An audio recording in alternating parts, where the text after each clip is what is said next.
number 3. Coming to the line. Who's going to get it done? Green flag, we're racing. Get your foot in. 3 wide. He got it. He's got it. He's got it. Get there. No. Endless This is going to win. Wow.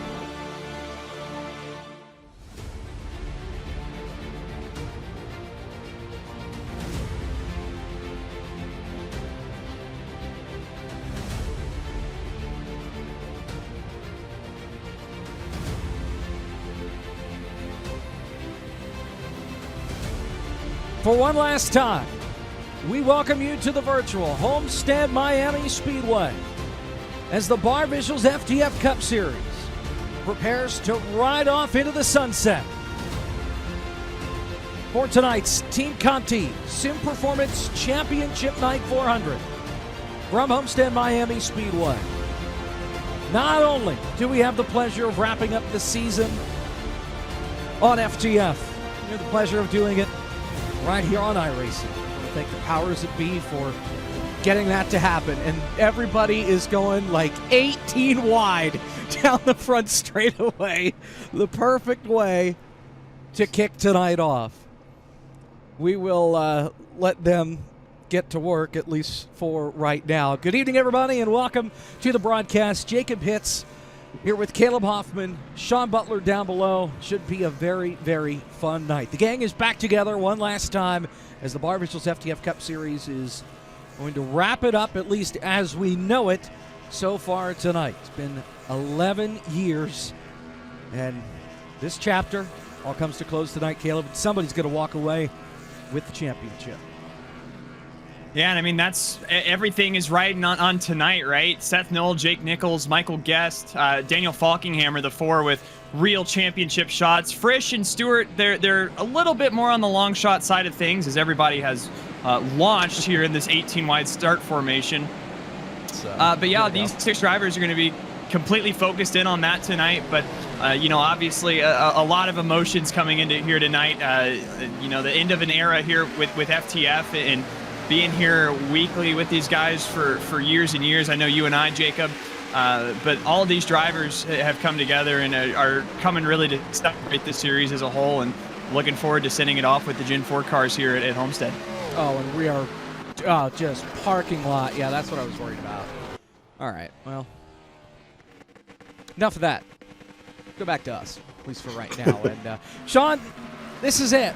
Closing out a long run for the Barr Visuals FTF Cup Series. Of course, it started in NR 2003, shifted over to iRacing, and now it's time to change things up a little bit. Yeah, it's almost surreal. You know, this league has been a part of, you know, most of our sim racing lives at this point. It was a foregone conclusion that your weekend is going to include, you know, being a part of this league in some fashion. And to see it closing its doors after a very successful run on both platforms it's sad to see, but at the same time, you know, it's not be sad that it's ending, be happy that it happened kind of thing. So a lot of drivers came through this league's doors and really almost right off the bat proved to be the best oval league in sim racing, starting on NR 2003 and getting even more exposure on iRacing when we shifted platforms here. So a lot of great memories, a lot of great moments for sure, and to see it go is definitely going to be a little bittersweet, but these guys are definitely going to put on a show. The Gen 4 car, Homestead, proves to have some of the better racing on the platform here. That's why they chose this combination to wrap the season and the league up with, so should be in for a good show tonight, and definitely going to be an interesting championship race for sure.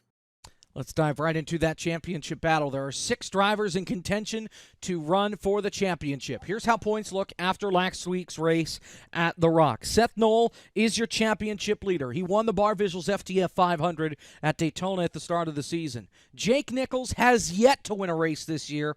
He is just 17 points back and is the closest to upsetting Seth Knoll and winning the title. Michael Guest sits third. He's missed multiple races this year, but has 5 wins. He'd love to pick up number 6 tonight and the hardware that could go along with it. Daniel Falkingham is 4th. Michael P. Frisch is 5th, each of them with 2 wins this year. Nate Stewart is in 6th, would need a lot to go in his direction tonight in order for him to hoist the trophy at season's end. Realistically, though, it is still a 6-man fight for the championship. Obviously, best bet, Seth Knoll, just run out in front of everybody else and you win the title. It's a lot easier said than done. Yeah, and I mean, again, we've seen it all season long, but Seth Knoll's been that consistent challenger up at the front of the field. Jake Nichols has been right there with him. Michael Guest has had a lot of raw speed, but again, doesn't have the starts in his favor here tonight. And then Daniel Falkingham-Frisch, I mean, we both know that those two guys know how to get it done as well. Nate Stewart, again, another one of those drivers that is going to need a lot to go right tonight, but still can find himself in the champion circle come the end of this race here. Let's break down exactly how this point system works out. It's not quite the same as the NASCAR Cup Series, obviously. There is a playoff element to this, but it is much different than what we've done even in the past. Top 15 in points, plus whoever won race 23 advanced into the playoffs, or as we called it, the chase-offs. From there, 4 races to set the table. At the end of it, half the field, essentially, the bottom 6 eliminated. That left just 10 left for the final run to race 33, which is tonight. Everybody's 7th on back, too far back in points. Not a win and you're in scenario, so whoever wins this race tonight, let's say if Daniel Falkingham happens to win tonight's race, he's not walking away with the title unless he is able to outpoint Knowles, Nichols, and Guest along the way.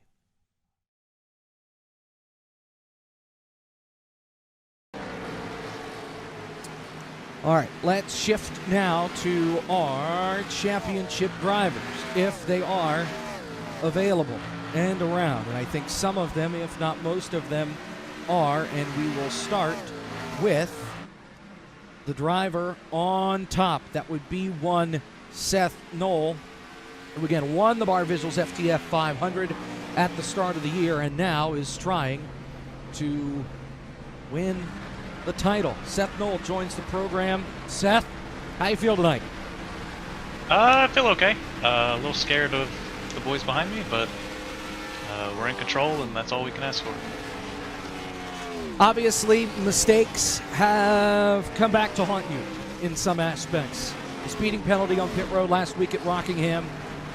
There have been some just incidental contact, incidental damage as we've gone through the season.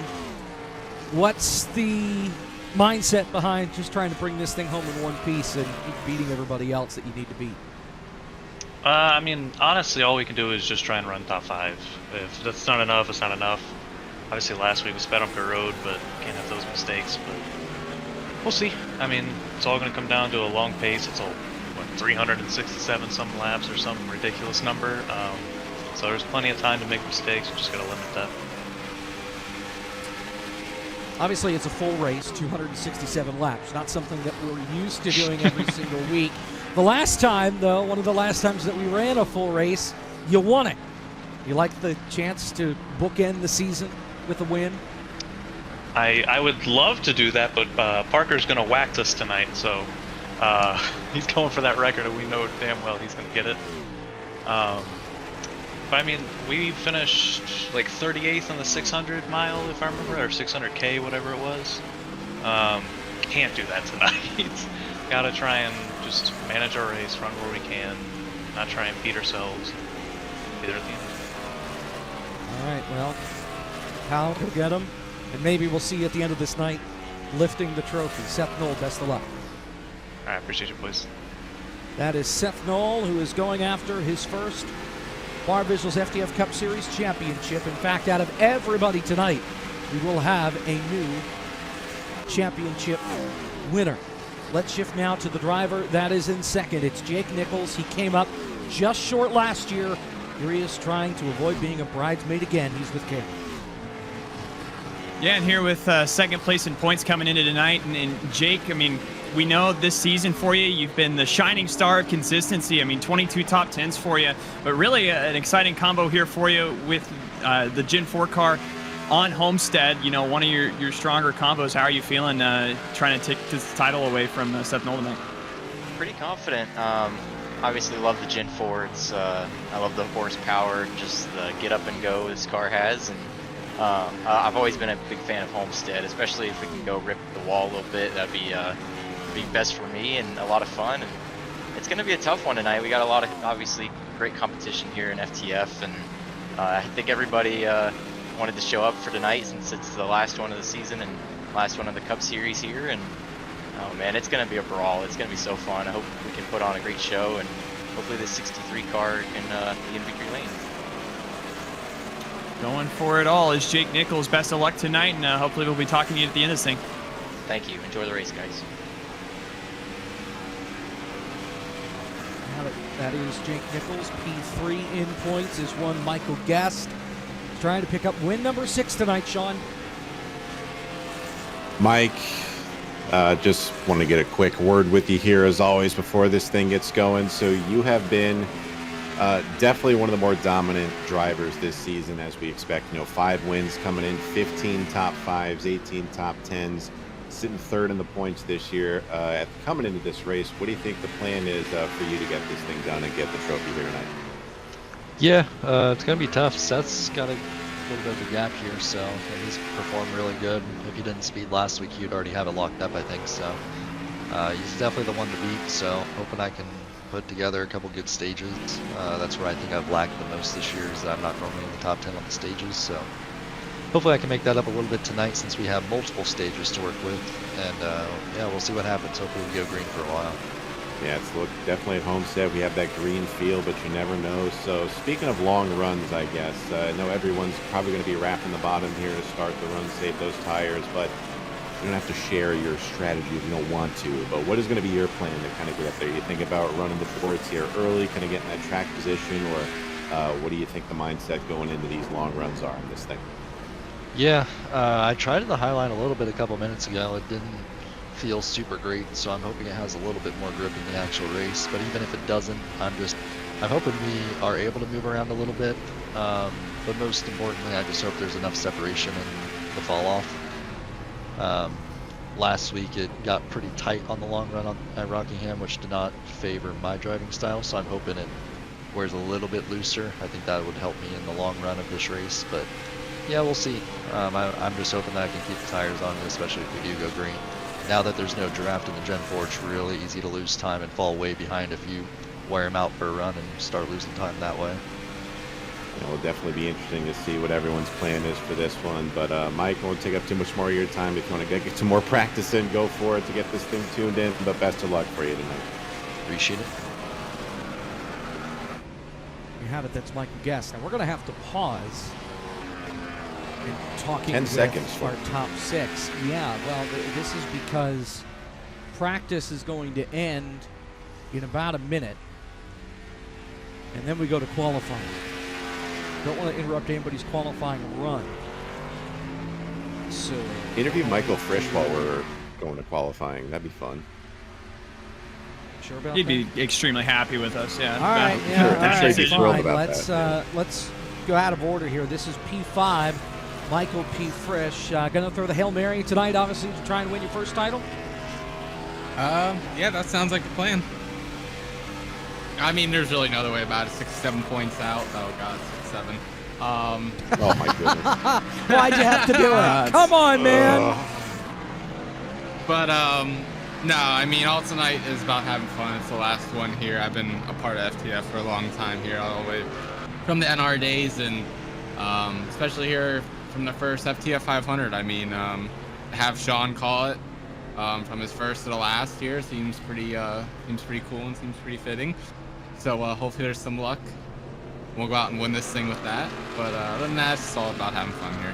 You're gonna get me all teary-eyed, man. Why don't you just go to that? I mean, we've been doing this for so long, man. It's built so many friendships along the way. I mean, it's kind of not hard to talk about, but I don't want to get too much in feelings, so we gotta go out and put on a race here. But we're gonna go try to win the son of a bitch. That's we came into every weekend, try to do. iRacing platform. Oh, I'm sorry. I'm sorry. Unbelievable, this guy. I'm getting. Go and qualify. I'm getting fined. Good thing we can't suspend you the next race, buddy. I'll write the invoice, iRacing. Don't worry. He's gone. Unbelievable. Unbelievable. We can't do anything right. Go figure. Well, for those of you that are new to FTF broadcasts, it can get a little funny at times, but yes, we do have a lot of fun in these things. It's a tight-knit group with everybody. So if this is your first FTF broadcast, you will experience the monotony that these things can be sometimes. But cars on track now for qualifying. I am kind of interested for this to see how these guys tackle this. I was talking to guests, you heard about, just either running the top or running the bottom here, saving tires or fast lines. So really want to pay attention to see what these guys' strategy is coming into qualifying to get themselves the best starting position possible, especially our championship core of drivers here. Well, and so Nate Stewart, he was obviously out there already. He's re-racking, going again. Seth Knoll is not out on the racetrack yet. Frisch is on the high banks coming around to take the green for his first time lap.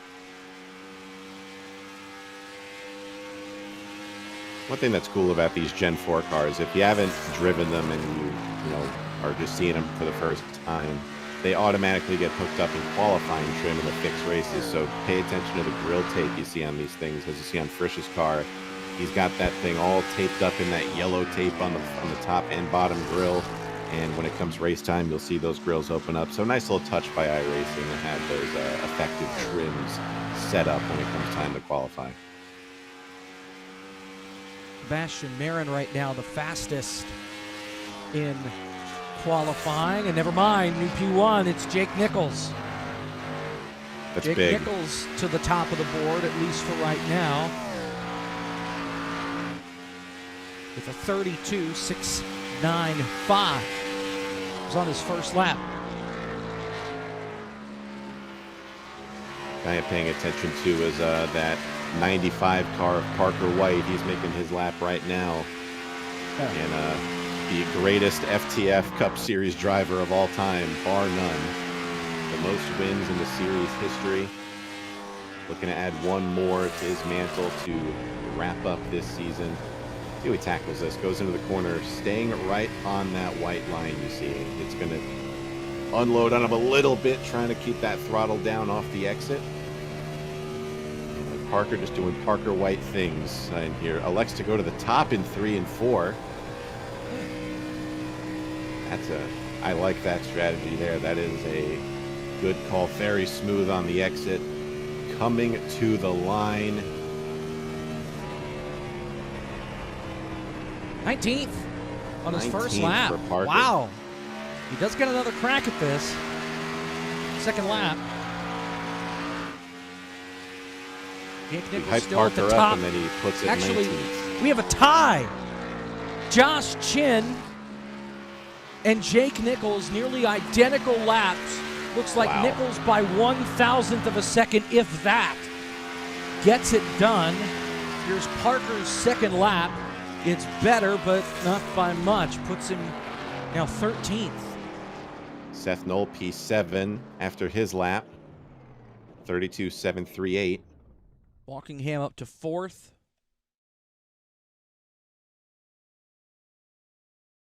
Final minute to go here in qualifying. Here's Seth on his second lap through 3 and 4.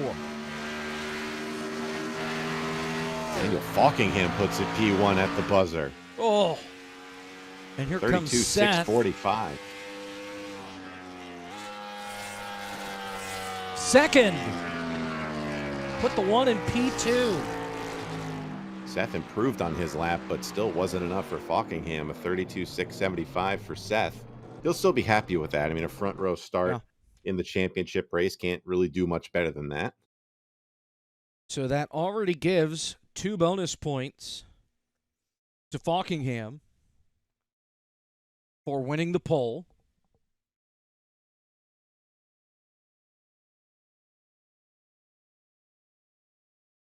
A couple drivers still out there making time, but I think everybody is put down a lap for now. Michael Guest, 18th. Ay, ay, ay.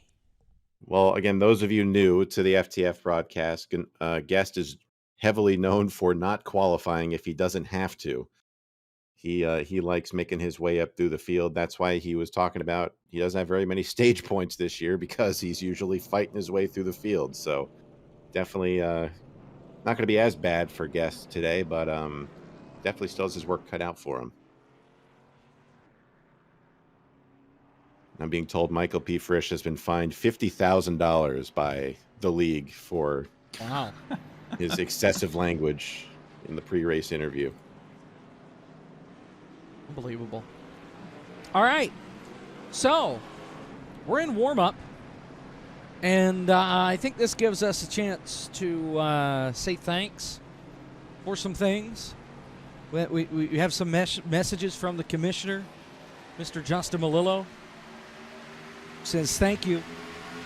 And as the Barr Visuals FTF Cup Series takes its final laps of the season, maybe ever, we want to, of course, recognize Dalen Barr and Barr Visuals for being our premier series sponsor for the last 5 years, from the FTF 500 to the Grand National Series, rest in peace, to the Cup Series. We couldn't have done it without you.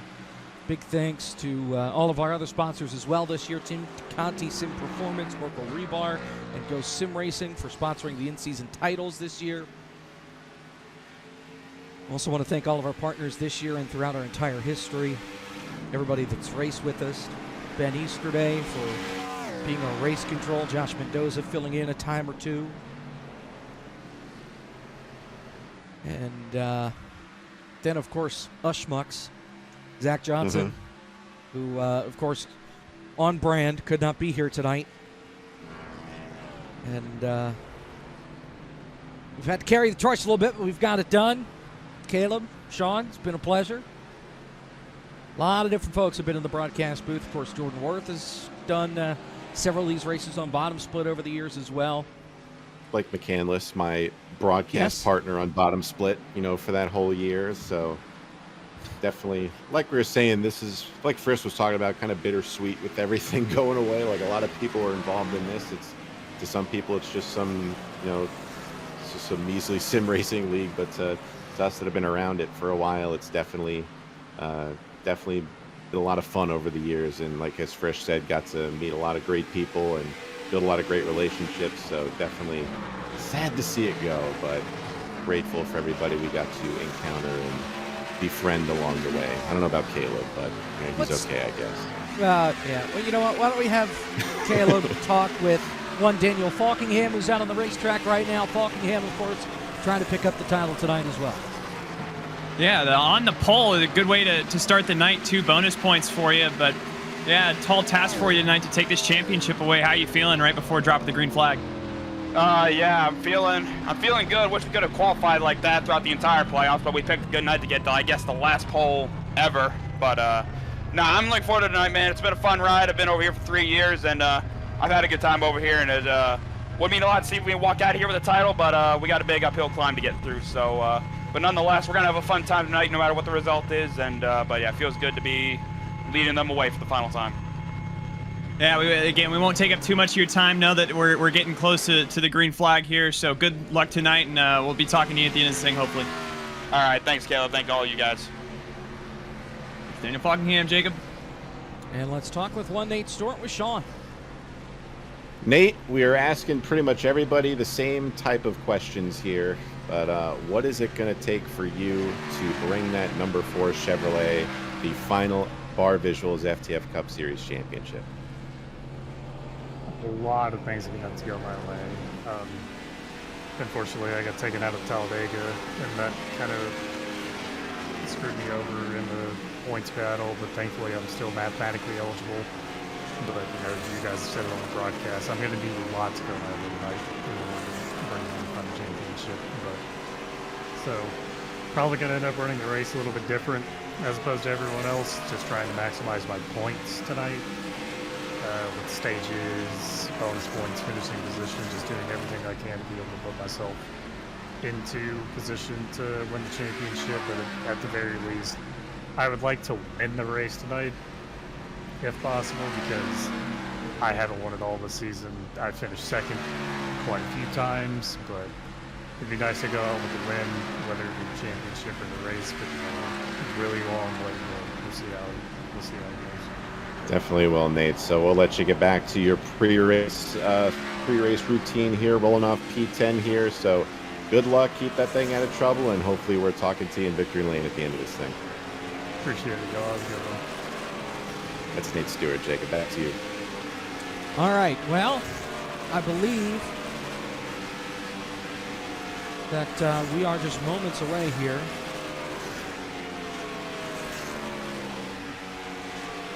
from us getting the grid, us getting ready to go here from Homestead. But before we do, Justin Melillo put this piece together, and I think it puts tonight together pretty perfectly.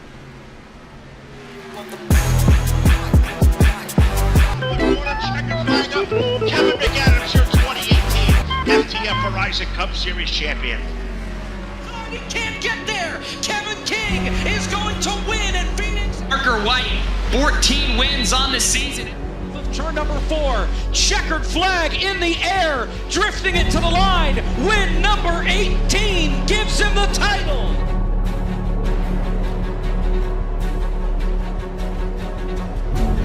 $6,195 days ago, November 29th, 2008, FTF Racing was born. Now, here we are, at the end of an era.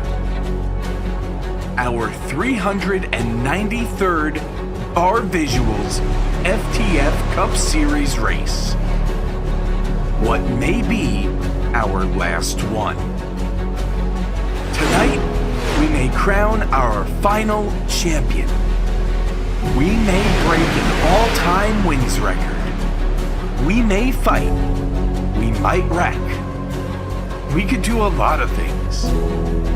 All I know is that after every bump in the road for the last 17 years, FTF has been right there, for better or for worse.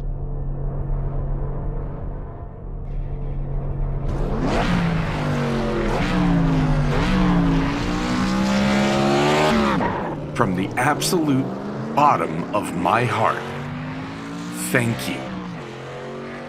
I wouldn't be where I am today without all of you fans out there.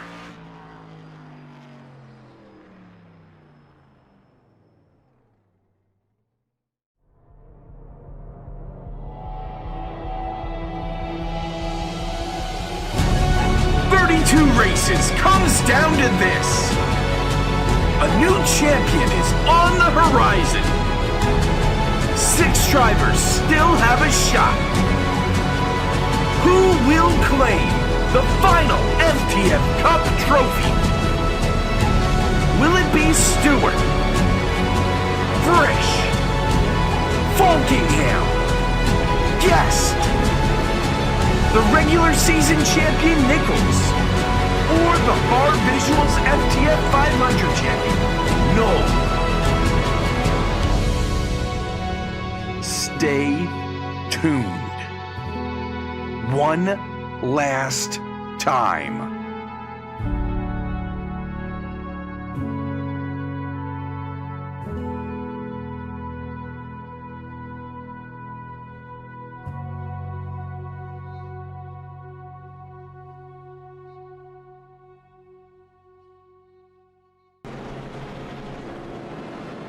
And the cars roar to life here at Homestead-Miami Speedway, getting ready to hit the racetrack for one last time. Again, it's the Team Conti Sim Performance Championship Night 400. Here is a look at tonight's starting grid.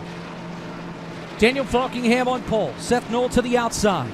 They're both championship drivers, so is Jake Nichols in third. Josh Chin's fourth. Sebastian Marin filling in for Cosmin Ionescu is fifth. Jonathan Cutlip, Brandon Hawken, John M. Hall, last week's winner, Wyatt Tinsley, and championship driver Nate Stewart round out the top 10.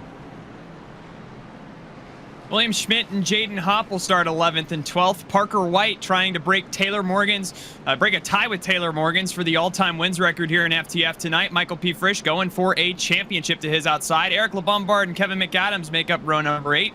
Dylan Basin and championship driver Michael Guest in row number 9. Ashley Kolnick and Blake Reynolds make up 20. Row 11, David Brown, Christian Kendall in the 83 and 38. Brett Lankari and Scotty Smith make up row 12. Row 13, Art Reimer and Cole Freilich. Paul Mikolajczyk, Chris Wetz in row 14. And Jacob Ryan Naraki and Jake Poulin will round out your front 30. The final few cars, Jason Wallet, Justin Malillo. 32 drivers will start the last race of the Barr Visuals FTF Cup Series season. And the last race, as we know, the league itself. Not entirely sure how many laps we have to go before we get the green flag, so let's run through our race details for tonight's race. 267 laps, 400 miles. The full enchilada here from Homestead. 2 stage ends at lap 80 and lap 160. There will not be a caution flag thrown unless there's a crash.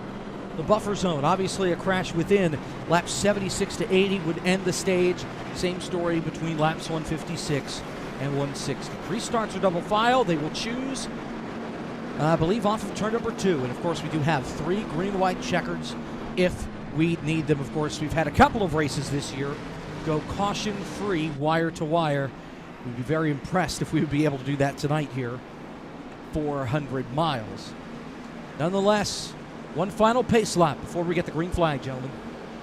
Yeah, lights are off here, and really important to note, but keep in mind that there are some extra points on the line here tonight with that extra stage in play. That is 10 additional bonus points that, potentially you could get over, one of your championship rivals that's not typically available to you because we only typically have the one stage. So definitely going to be something that plays into these driver strategies tonight. And again, especially for the ones that are maybe a little bit further back, like a Daniel Falkingham Frisch or Nate Stewart coming in.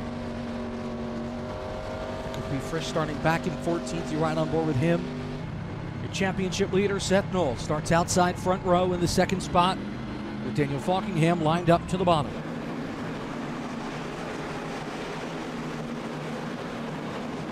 $267 laps to go in the 2025 season. It has been a fun ride. Who knows? We may be back at Daytona again once we get to the middle of winter. In fact, it's already been announced that we'll be back at Daytona. The series will look a little bit different. So let's just enjoy the last ride we have tonight. Daniel Falkingham and Seth Knoll on the front row. We're crowning a champion at Homestead. Green flag. We're racing.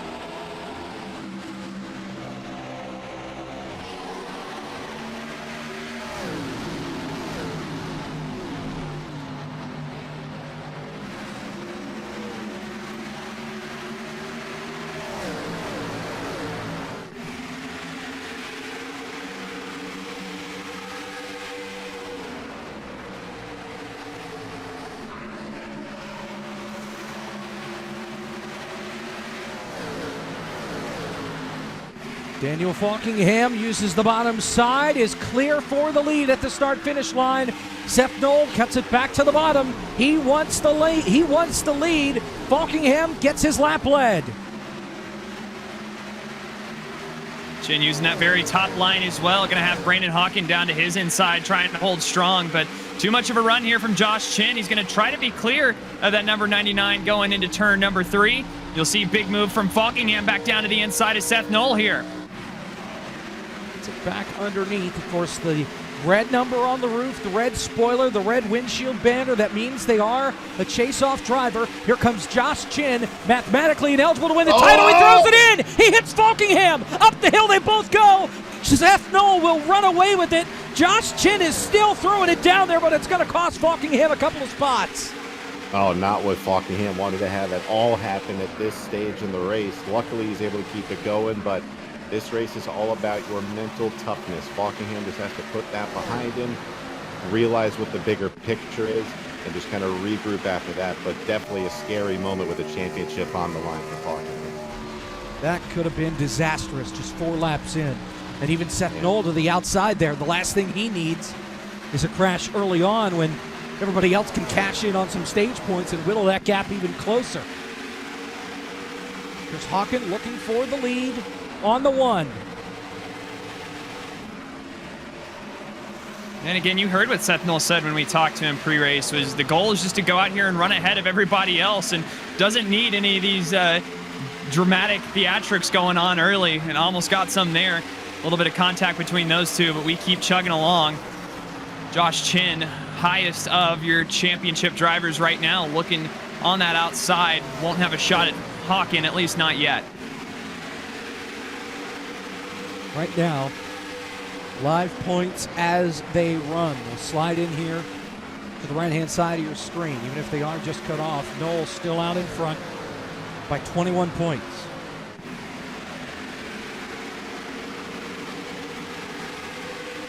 We'll fix that for the next time we shoot. I promise, we're not that low budget.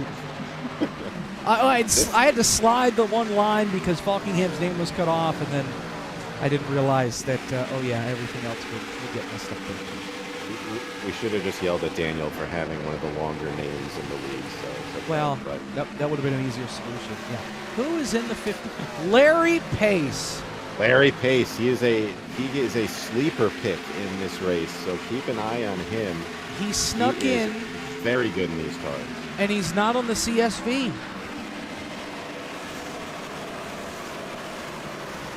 Oh, boy. There he is. Now I gotta do more work. It's okay. What would an FTF broadcast be without a little bit of technical issues? And here But I thought further up front, I'm looking at the lead here. Josh Chin is what I was kind of thinking about pre-race. He's the only one that's running that wall line, so no one else is really running as high as he is. Josh Chin kind of feeling things out on that top lane, but Brandon Hawken doing a great job of keeping that car on the bottom, and Chin heating those tires up, but he saves it off of turn 2. Save. Of course, any blinking you see on your screen right now, not that you should blame Larry Pace, but you shouldn't blame me. It's never Jacob's fault. Well, it's Zach's fault. Actually, 10 times I was out about of to 10. say Zach's fault. Yeah, because he's not here. So blame Zach Johnson. And of course, Pace making his first start tonight. That's why he's not on the sheet, and that's why his name is disappearing. But if I hit this button, hey, look at that. Larry Pace, welcome to the show. Congratulations. You made it. 8 laps late, but he made it. It's okay. Well, Jonathan Cutlip up here, running 6th, putting some pressure on the 1. Your championship drivers here, and Seth Knoll.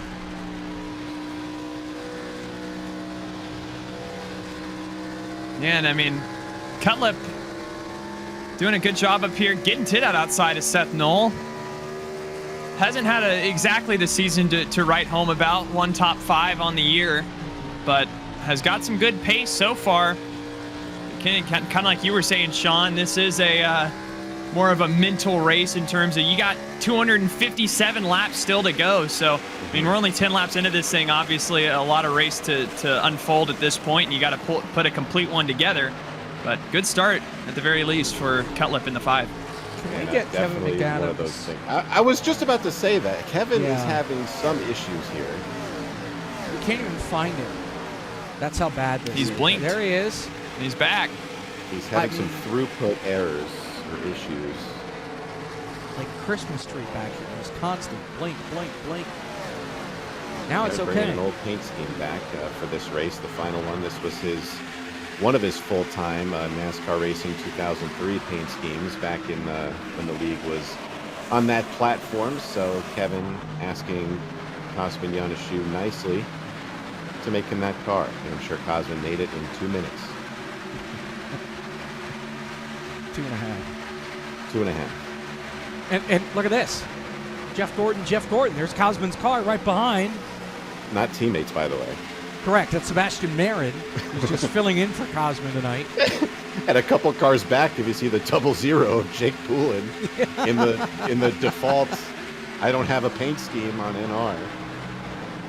So Jake works for iRacing now, and of course very punted on NR, and decided to whip that car up for some good laughs, and it never fails to bring back some memories from the old NR 2003 platform.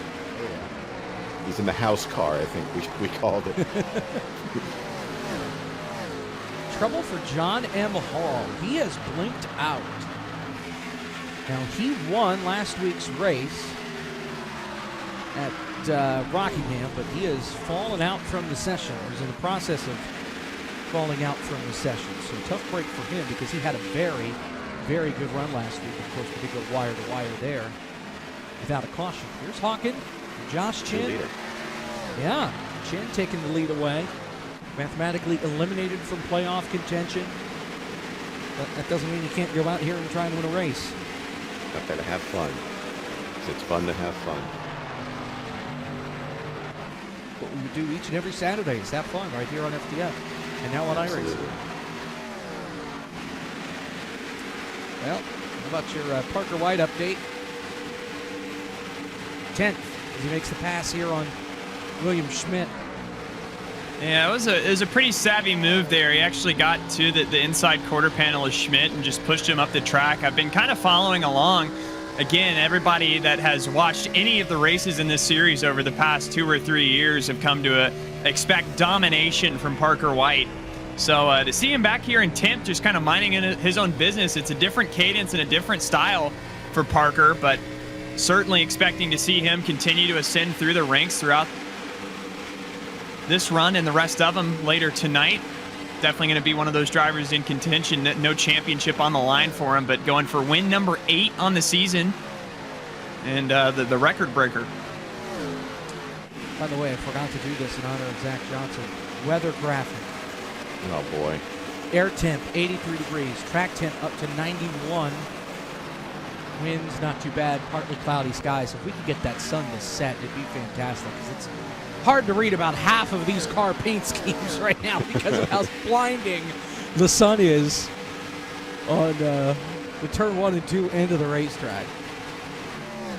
Parker's been very busy today because earlier he was, I think today and yesterday, he's been running the Suzuka 1,000 kilometer event on iRacing as well. So definitely a lot of seat time this weekend for Parker, but chasing some history here in FTF. So he would like to stand alone as the winningest driver in the series history, and did it in an alarmingly short amount of time for Parker White as he ascended through the rankings on iRacing.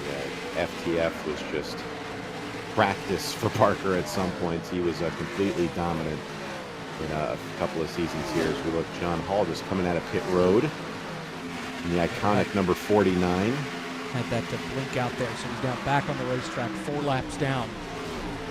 The only car lap down. So if we get a caution, we can get back on to the lead lap. Nice little battle for 8th here. Dylan Basin and Jaden Hopp, couple FTF regulars here. Basin running the classic Nathan Rabideau, number 93. And Basin, who has really come alive this season here in the Barr Visuals FTF Cup Series, won the Atlanta 550, that special event in the 1987s that Blake McCandless ran well early this year. I think that was back in January, and he has continued to impress since that point. I don't think he's broken through to win a Barr Visuals FTF Cup race. I know he's gotten close this year. Here he is once again, riding around inside the top 10. According to the standings, he does have 1 win this year for Dylan Basin. So 1 win, 8 top 5s, 12 top 10s for Dylan. Basin? For Dylan Basin, that's what the standings say. Talking the 81. We were talking about Jaden Hopp. For Jaden with Hopp, no wins. He doesn't. He has 4 top 5s, 7 top 10s in 32 races.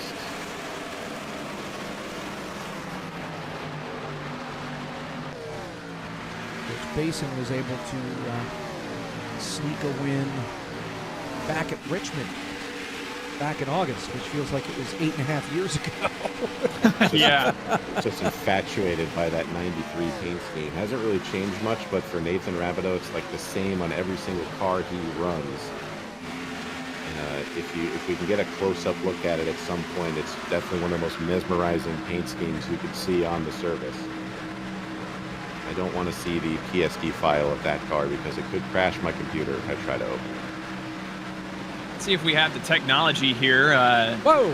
What? Look Oh at man! Oh, What are we doing? we do not have the technology. now we're Hide good. that. Now There we're we good. go. I hit Control F12 and that decided to pop up. I didn't want to do it that way, but we got to do what we got to do, I guess. Yeah, the synthwave, vaporwave vibes on the 93. That's one of the more iconic cars, I'd say, of this series. You can always see it booting around. He's currently chilling right behind Nate Stewart right now, so we talked to Nate before the race. He said he does have a long road ahead of him in this race, and he is definitely not mistaken on that. Started 10th up to 7th. And Caleb, contrary to popular belief, the way Parker White makes it look sometimes, it is not easy to pass in these cars, especially at this racetrack, because these cars can get spread out very quickly. Yeah, I mean, you look at Nate Stewart here, who's in 7th, started 9th. He is 4 seconds back from the race leader. Meanwhile, past 4 position with championship implications. Daniel Falkingham gets by Jake Nichols, put that 39 back in control of the 3rd spot.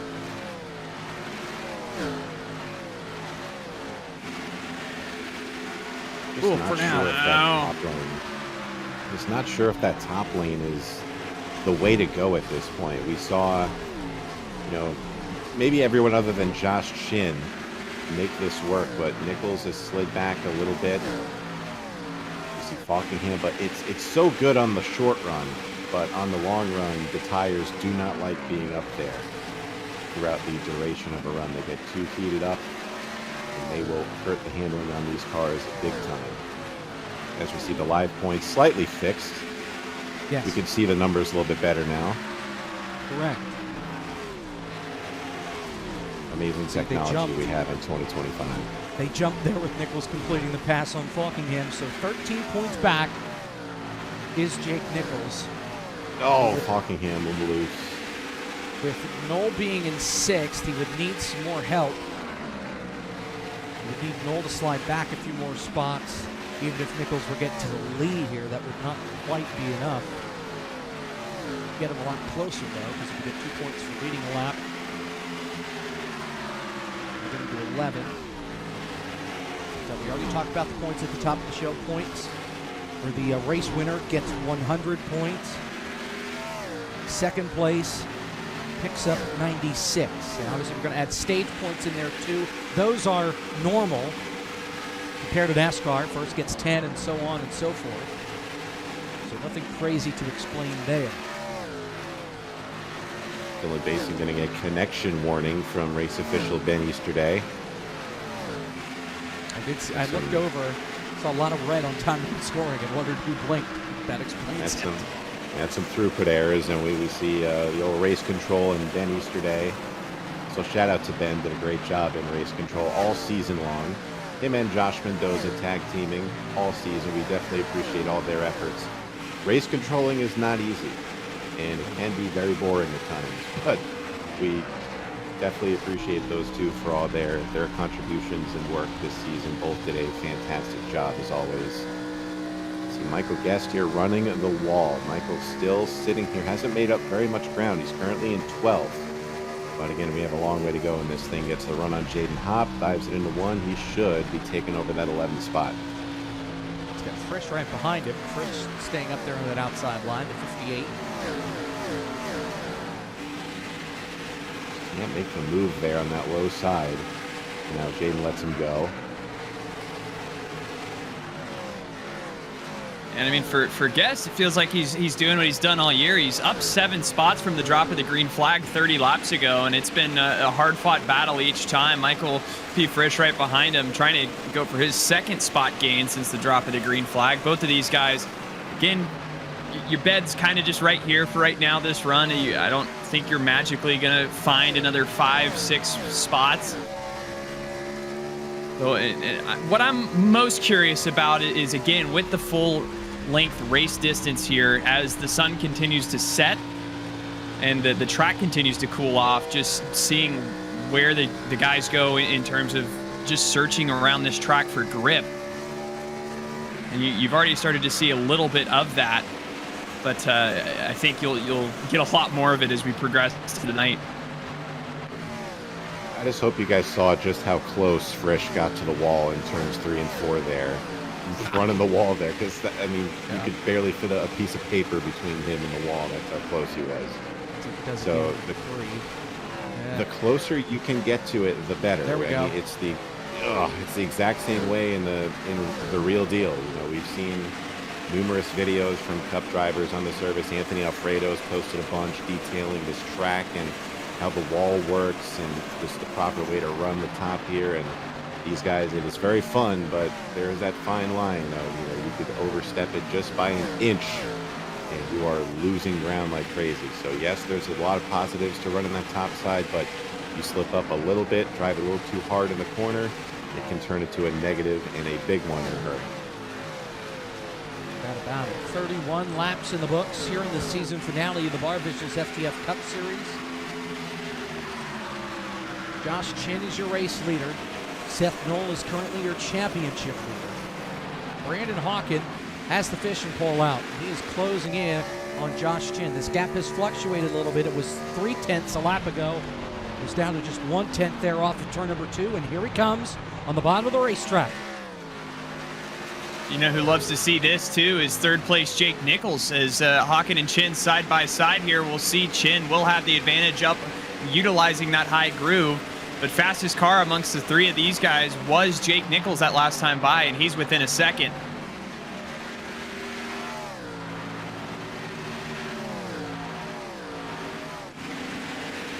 Not quite clear for Hawken off the corner there. Thought he had it. You should have it here off of turn 4. But this is what I was alluding to a few laps ago. That high line will heat your tires up very quickly, and Josh Chin is feeling the effects of that. Hawken just kind of keeping his patience, running that bottom nice and smooth, and paying off in the long run. So he retakes the lead here on lap, what lap are we on? We're on lap 35 now. At a 267, so long way to go still, but long run speed paying off for Hawken. I understand we have an update on the Kevin McAdams pit.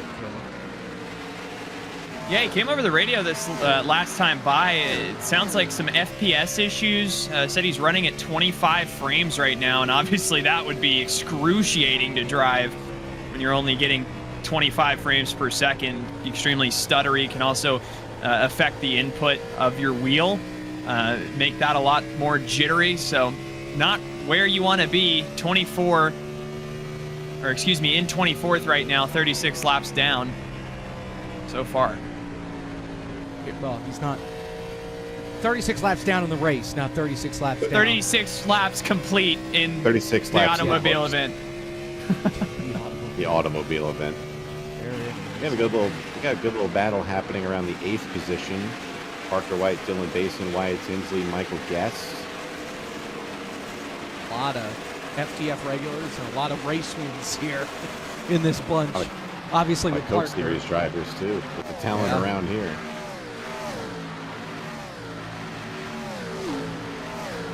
Man, Dylan Basin running the wall as well as anybody in this race right now.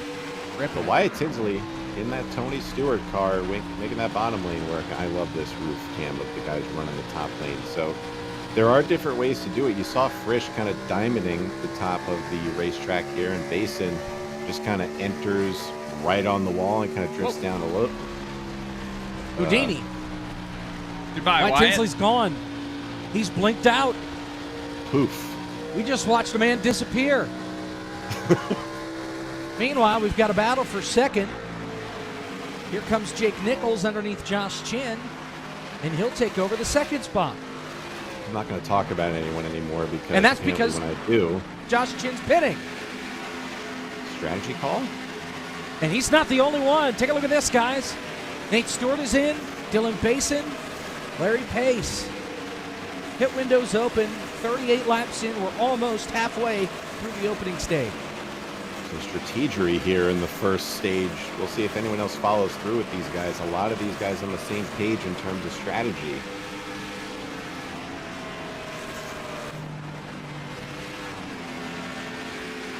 I mean, it makes sense, right?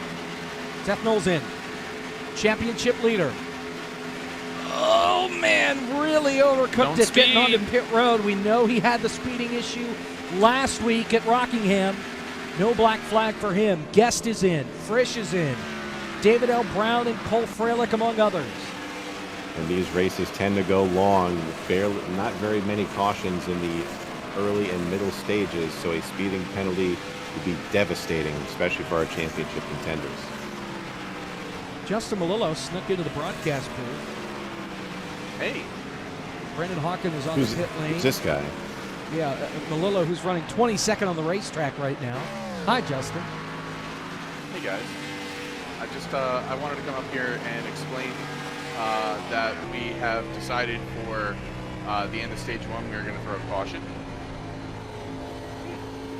Which we do not do in FTF if you're new here. So that's illegal. Instead of stage cautions, we keep it green. What would that caution be for, Justin? Well, we are allowing people to fix potential frame rate issues that they may be dealing with, which is something that we did in Martinsville as well. So that is why. And if we have to, we may do it for stage 2 as well. I like the call. That's good. Yeah. Always looking out for the people. Thank you, Justin. It'll also give John and Hall and Ryan Tinsley a chance to at least get all but one of their laps back. They're both 3 laps down right now because of connection issues pointing out from the circuit. Ashley Polonix is currently your race leader. Her and 5 others have yet to make a pit stop. Actually, that number is much more than that. One more. Reading, timing, and scoring, but Polonix is in. Paul Mikolajczyk, the Pennsylvania native, will take the lead of the race. 42 laps complete. Like everybody else will stay out as well. As things cycle back through, Brendan Hawken would retake the lead. Josh Chin not too far behind in second. Nate Stewart would cycle out to be in third. It's a great cycle for Nate. Yeah, because remember, he was much further back. 6th, 7th, getting on the pit road, and he passes Nichols, Falkingham, and Knoll to get up into the top 3. How about this? A career run for Justin Malillo, P5.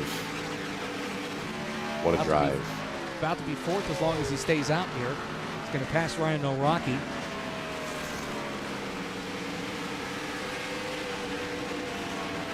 Thank you to Justin taking the in-race reporter role to a whole new level. We talk to him while he's doing laps under green.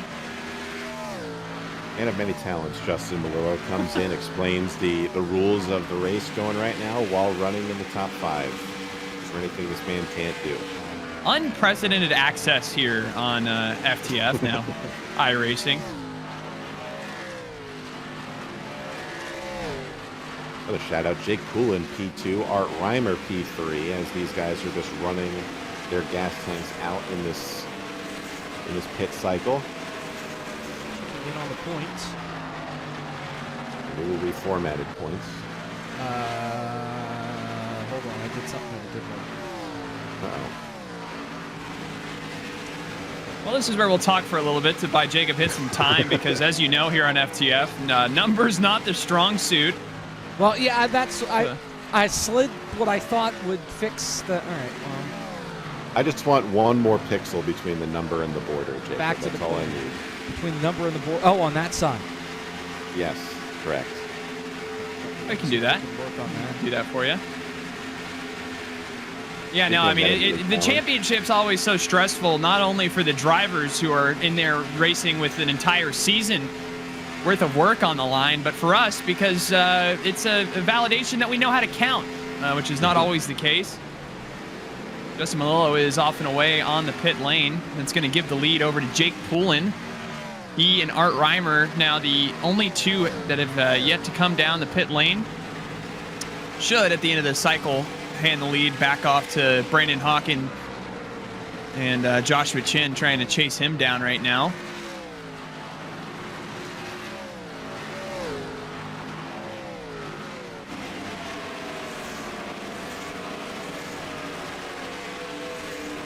And you should see Jake Poulin getting passed pretty handily by some of the guys that came down pit road. There you see Chris Wetz going by him in that Barr Visuals number 71 Ford Taurus.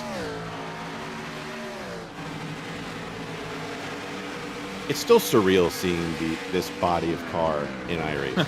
Like I never thought it would happen. It's definitely strange, but it's very blessed. cool. It's very cool. Definitely, the community was clamoring for a car like this for a while, and iRacing made it happen. It's very cool seeing this era of race car in the game. So. Well, yeah, and the other cool part is just it's such a different experience fundamentally from what we see with the next-gen Cup car. I mean, for those of you who weren't with us for many of the races with the Barr Visuals FTF Cup Series, but that did utilize the next-gen Cup Series race car. These came out, and I don't think have used the next-gen since. It's been just completely these. So, again, it is a lot different experience driving it. You definitely got to manage the tire wear a little bit more. You got more power to work with, and really puts it in the hands of these drivers, and it's a lot of fun to watch them go around.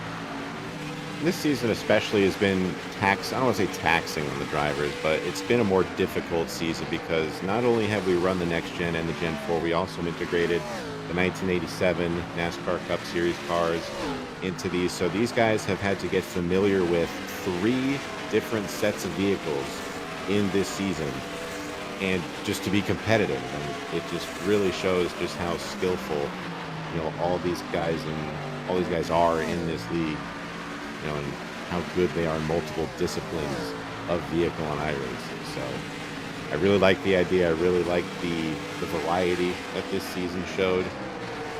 Definitely hoping for more events and mixing the cars up as well in future FTF style promotions. But right now, Jake Poulin coming down on pit road, and that iconic 00, the house car coming on in.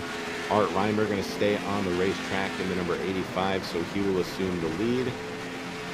Poulin stops in his box perfectly. You even got the blue pit box to match. That car is full NR 2003 regular pickup Talladega Daytona Speedway races. There's the Art Reimer in that number 85. Should be coming in very, very soon. He's been out there 52 laps. How about this time? I think, yep, he's warming up. So that will hand the lead back over to Brandon Hawken, the ageless Art Reimer, coming into pit. Yeah, well, It is a cool touch seeing the sun glaring through, because it is, for drivers that do have their HDR settings on in the sim, it does provide a whole new level of realism, because the sun, especially here, and Darlington Raceway is another one that it gets really bright at, does affect your vision. So definitely, let's watch it here. Just shield your eyes. Down the front straightaway, maybe the bleachers will cover it. Nope. Oh, oh, there it is. Just there tucks under the mirror there. The sun will be setting as this race goes on, so fortunately these drivers will not have to deal with it for much longer, as the hot Florida sun slowly sets behind the turn 1. Jordan Worth calls it the turn 1 structure here at Homestead-Miami Speedway. Well, okay, well, I have a question, because right now 4:32 p.m. is the in-sim time set for today's date. When in the world is sunset in Homestead, Florida? Because 4:30 here in South Central Pennsylvania, it's just about dark at 4:30 right As now. a Florida resident myself that doesn't live in Homestead-Miami Speedway, or around that speedway, the sun has been setting around 6 to 6:30 p.m. Wow. in the Central Florida area. Sunset, Miami, Florida, 5:33 p.m. Well, that's for the 16th, but close enough. So we have another hour. That's about right. To go before we get to sunset here. Track will start to cool off a little bit. Take a look once more at our weather. Go ahead. Sunset for me here today was I think 4:15. So yeah, I would love an extra hour and a half or so of some sunlight, but life's not fair sometimes, Caleb. That's true. Let's get a time zone. I think we should do an update on our championship drivers after that pit cycle, Jacob. So Seth Knoll, leader coming in to the race, currently cycles out to 6th. Jake Nichols is in 3rd right now, so he had a good pit cycle there. Michael Guest, where did he go? He's in 8th right there. There he is. Daniel Falkingham currently being shown in 4th. Michael P. Frisch still hovering around that 14th position. He started 14th and remains in 14th. So Frisch has a little bit of ways to go to get himself up into proper contention. And as we mentioned, Nate Stewart had a fantastic pit cycle, finds himself now in the top 5. So championship drivers kind of maneuvering their way around. And speaking of championship drivers, Jake Nichols looking under Josh Chin, and he will take over the 2nd spot. So he gains 2 more points on Seth Knoll. And he does. It's now down to 11 points. We added that extra pixel. 3 more points. I think we can add maybe 1 or 2 more pixels to that. All right. It's okay. It's okay. You don't need to work on it now. We'll work on it during the caution. It's okay. There you go. How's that? Got better? Sure. Doesn't match the bottom thickness, but it's legible. All right. Well, we still have another 20-some laps before we get to the end of this stage. Notice Guest and Falkingham right now with where they are at. They are tied at 29, and then you have Stewart and Frisch still well in the backdrop. So even though Nate Stewart is running inside the top 5, he needs some bad choo-choo for some of these other guys in order for him to really make an impact here, and preferably for Nate, Knoll, Nichols, and maybe even Guest and Falkingham winding up in the garage before this thing is said and done. Keep an eye on what Seth Knoll just did right there, right behind Nate Stewart. So the physics of these cars, they do allow for some rear air manipulation. So if you get right up to the rear bumper of another car, like Seth did right there to Nate, you will get them loose, just like how these guys did during this car's heyday. So you would see drivers in the real deal just drive up behind somebody, kind of take the air off their spoiler and send them on up the racetrack and move on by. Seth Knoll just did the same thing to Nate there. So a little fun aspect with these cars. Of course, you don't want to wreck anybody, but it's a good way to pass somebody and do it effectively for sure. As man, drivers everywhere on this racetrack. Michael Guest looking to lose a spot to Jonathan Cutlip here. Cutlip looking for P8. Got a little dicey there off of 2, and here's Cutlip on 4, and well, we tried to keep up with it. Mission failed. Okay. There we go. We should just jump back here.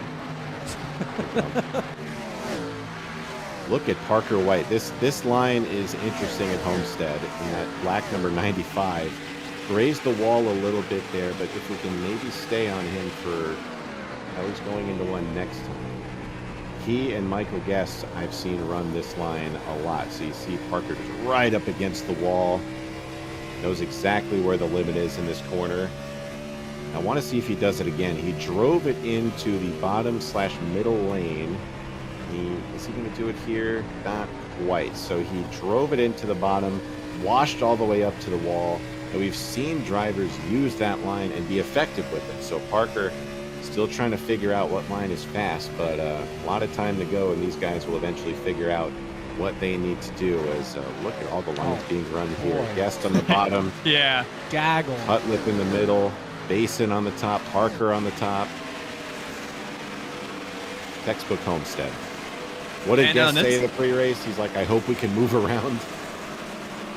You're seeing it right now. I mean, again, this is what I was saying. It's only going to get better as the sun continues to set, but you do see everybody just searching around all these different lines for grip. Jonathan Cutlip got a big run up on the high side. Going to try to take that Oh, to the man, bottom in Christian turns 3 and Kendall 4. making his own chicane on the backstretch. Looks like he drifted through turn 2. We stay green. Christian Kendall off the pace. We shift back to these guys for now.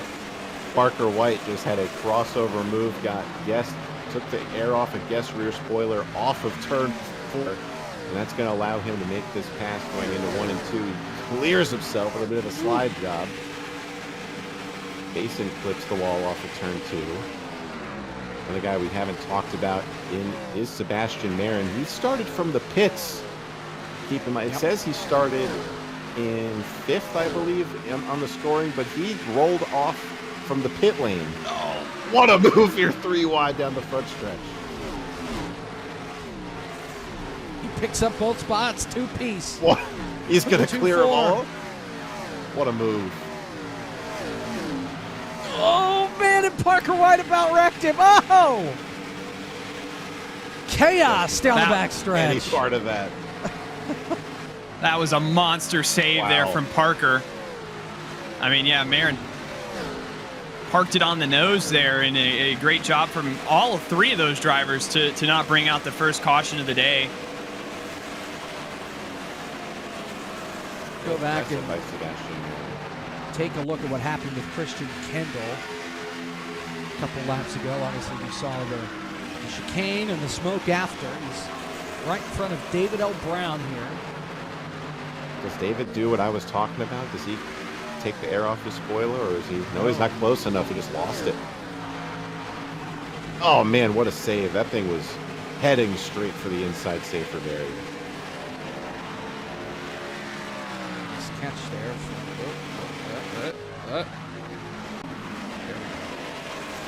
Now we're live. Now we're good.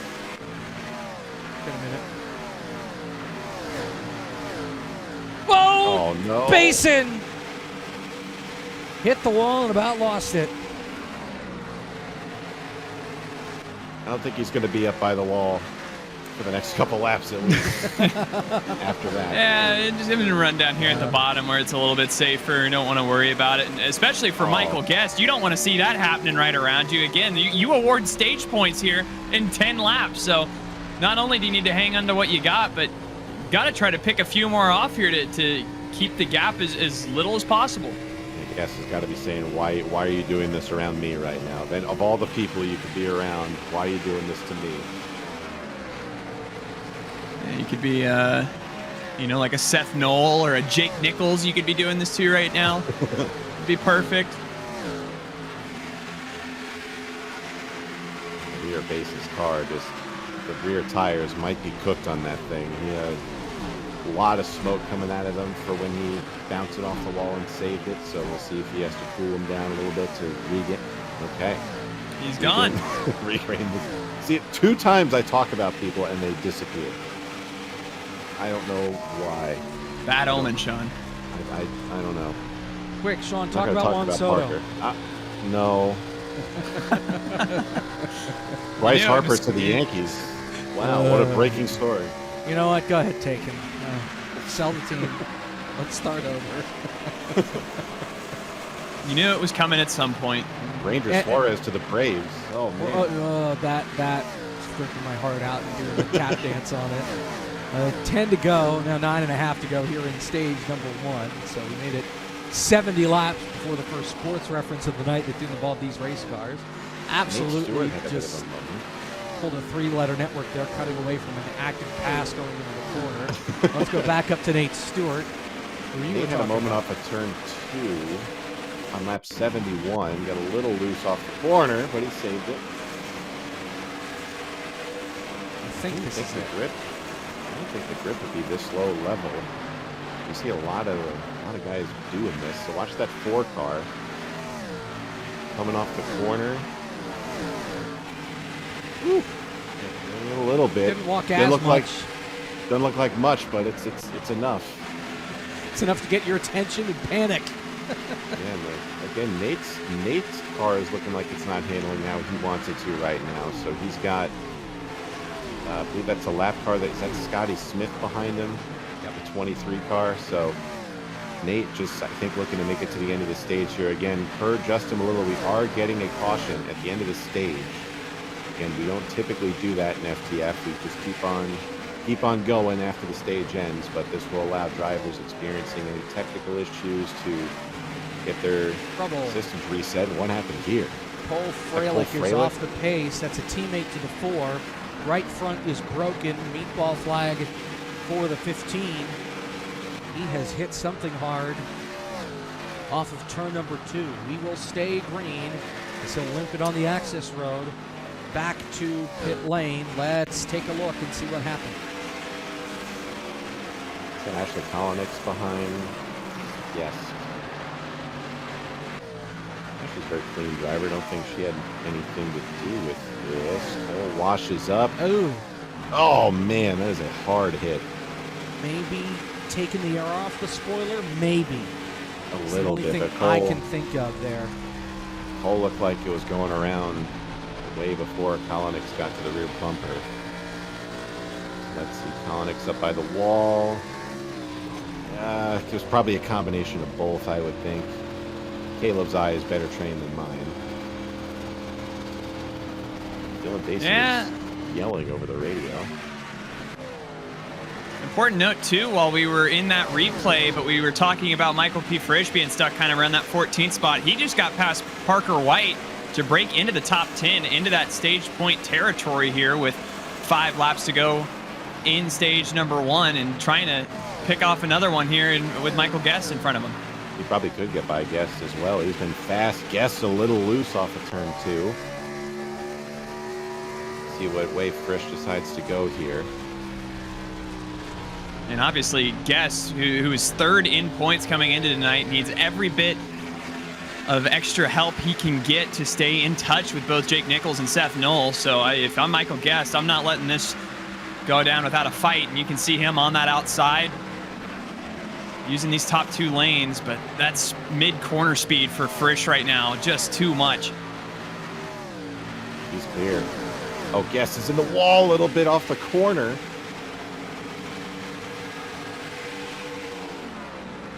Here comes Parker, and this is not a spot that you want to be in because now you're flirting with being the only eligible championship driver to not accrue any stage points here if Parker can stay in front of you. So big crossover here from Guest just to maintain his spot within the top 10. Guest wants some tires on that thing. I guarantee you this caution cannot come out fast enough for him right now. We are well into the buffer zone now. If the caution were to come out, the stage would be over. Man, I love the smoke and dust that flies off the wall in these cars when you're too close to it off the corner. And that just shows all the buildup that accrues up there and all the smoke that comes up. If you get too close to that wall, if you brush it, you're going to kick some of that stuff up. Battle Look at for Jaden Hunt 3rd. right there. Seth Knoll, Daniel Falkingham, implications galore. Walking with a crossover potentially.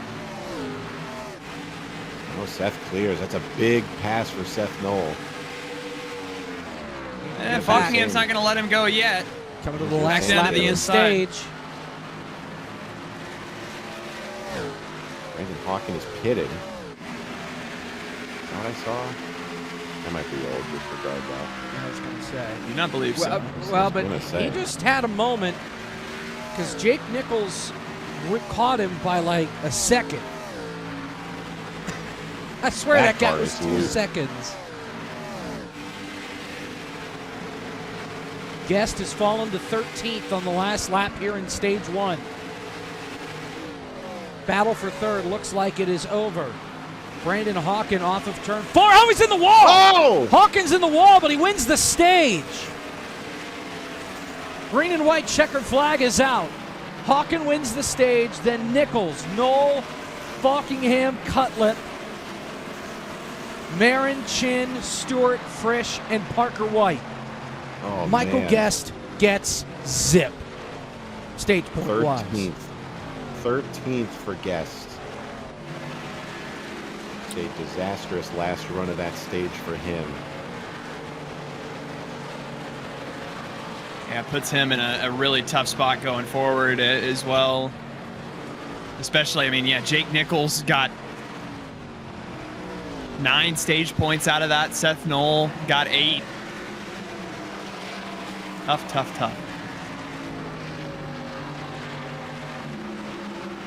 Well, with how they run right now,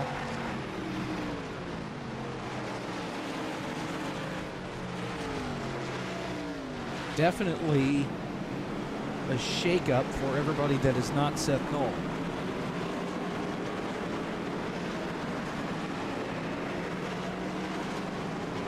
That's the one. Here's how points look.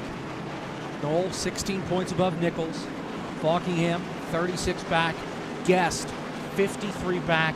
Frisch and Nate Stewart in miracle territory here. Now remember, the most points somebody can make up. Oh, trouble! Nate Stewart! Stewart!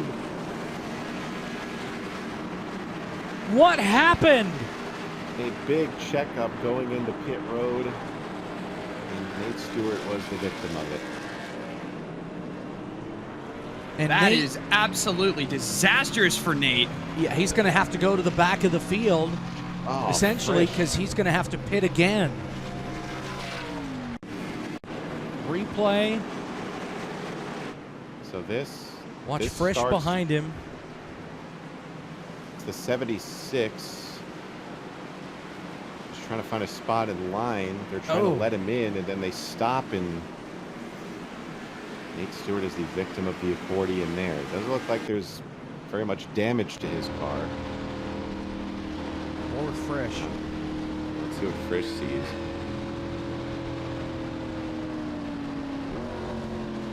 Now, and you have the sun there too. Oh man, Nate That was got close. so close to hitting the water barrels there. That would have been an even bigger disaster.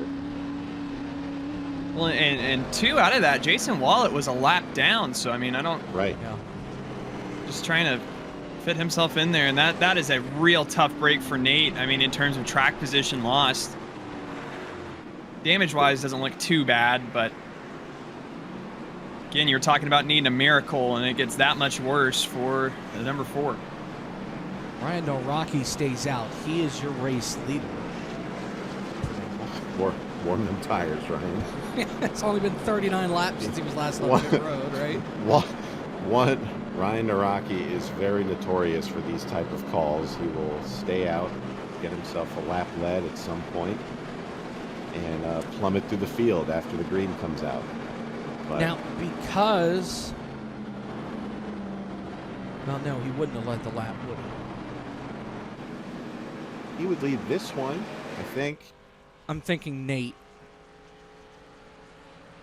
No.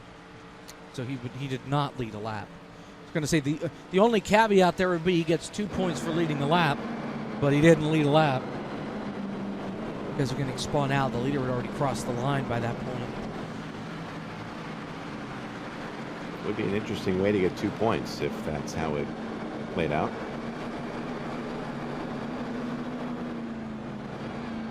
Now he's going to be stuck back in the weeds for the restart.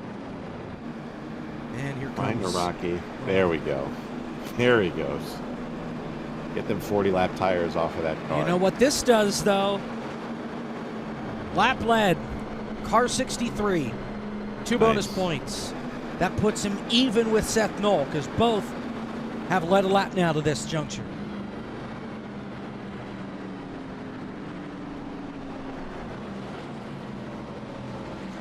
Jake Nichols, the Matt Kenseth of the season. Except with no wins. Ryan Newman 2014. Mr. Consistency, Jake Nichols. Yeah. I mean, yeah, you joke, but leads the series in top 10 finishes so far this year. I really think it's ironic, though, with Jake is he has, 22, I believe, top 10s, but then only 4 top 5s. So he's loved that 6th to 10th range so much this year. But has gotten hot the last couple of weeks, and just the right time to try to take this thing out of Seth Knoll's hands. Well, think about who he's had to beat this year. Parker White, Zach Novak, Guest, Frisch, Blake Reynolds when he shows up. Some of the best talent the service has to offer on the oval side. Bingo. You know, speaking of talent, I'm just looking at my my stats for this year. I think, barring a catastrophe, I'm going to finish a solid 41st in this year's championship standings. Wow. So, shout out to me in my 16 starts and one top 10 finish. That's 16 I have a more poll. than I had this year, so. When did that happen? Poll? I have a pole at some point. I won a pole position this season. You got 2 bonus points out of it. Michigan been a super in the speedway. 87s. Oh, of course. Finished 27th. Yep. Yeah. Yeah. A typical race for me in FTF. At Michigan, nonetheless. In the 87. Shout out to Ashton Schleiss. Good news is, though, you did have one top 10. Yeah, look at that. Did Indianapolis. The 87. Who else has got some great stats on the season? Carson Hocevar, 2 starts, no top 5s or top 10s. Good job for him. Time to choose. We do not have a camera, so we're going to invent our own. That's fine. The choose cone is that line right Well, it's over. Am I going to have to do some more man behind the curtain stuff here? there. I don't think so. There you go. Okay, we got it. It's what in you and got. out. Thankful to our Wish I FTF thought about that. drone operators. Getting the shots for us that we need. We've had some other great numbers this year. Ray Alfala, 9 starts, 0 top 5s or top 10s or wins. Really a great year for him. Hey, he did win the Bruck Clash at Daytona to start the year, though. He did. Really did. How about Michael Cozy Jr. with 4 starts, 0 wins, 0 top 5s, 0 top 10s, and back there Michael running Conti. 75th in points. Michael Conti, 121st in points, 1 start. Charlotte. Wrecked out of that race. Shout out to Dylan Kem, is 127th and last in the point standings. Give it up. Good job, DK. All right, ready for the restart. Stage 2 about to begin. Jake Nichols is the race leader. Daniel Falkingham to the outside. Green flag. And boy, are they stacked up toward the middle of the field as they get down into turn number 1. Looks like they sorted out, at least for now, as now the sun has finally started to set slowly but surely. We're getting closer to sunset. No longer blinded around the racetrack. Track temp's already dropped 3 degrees since that happened. We're running right at 87 degrees Fahrenheit right now, and that's only going to continue to get cooler and going to affect those grip levels again. It's something we're watching all night long, still with a stage and a half of this race left to go. This gaggle, Frisch, Chin, William Schmidt, Blake Reynolds, Dylan Basin, Michael Guest, 3 wide up the middle in the 21, the AutoZone car. Guest shoots it right through the middle there. William Schmidt got loose. The air was taken off of his spoiler by Dylan Basin. Still 3 wide behind them. Brandon Hawkins, Christian Kendall, Eric LeBombard back there. Larry Pace is back there. Parker White is back there. And yeah, I don't think these guys are staying to one line. Everyone's just top, middle, bottom, everywhere. As Blake Reynolds is in the wall in turn 1, but he makes it work, as only Blake Reynolds can. I don't know how he did that. You just see real estate, and you know your tires have grip. You're going wherever your tires will let you. How about Sebastian Marin here around the outside of Seth Knoll? This is for 3rd. So move that 24 up another spot. Sebastian Marin has literally come through the entire field to get where he is. That is very impressive. And right now, he's pretty much a man on an island. He's the only non-chase-off driver in the top 5.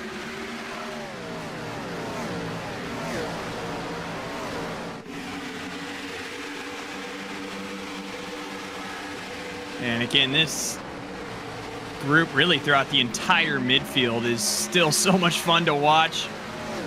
Looking at Brandon Hawken, who's 3 wide, a little further back with Eric LeBombard. Ashley Kolnick's up to his outside.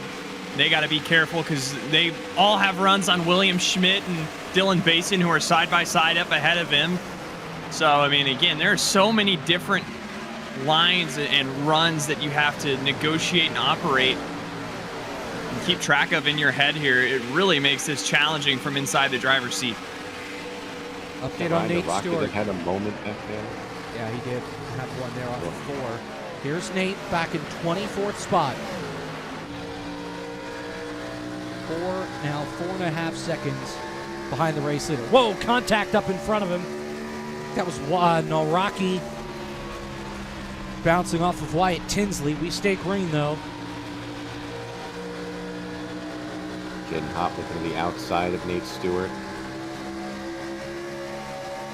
Looks like he will make the pass. Nate has just got a couple of cars that he needs to figure out a way around. That's going to get tight, almost 4 wide going into 3. Jaden Hop is in the wall outside of Stewart. Well, they were 4 wide for a moment.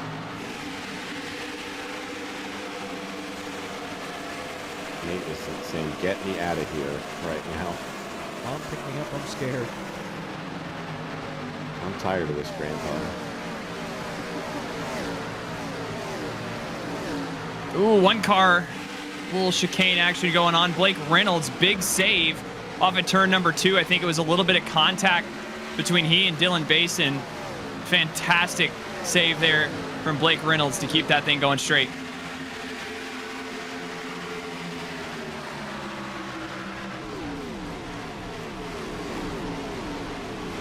Blake is known for having some of the best car control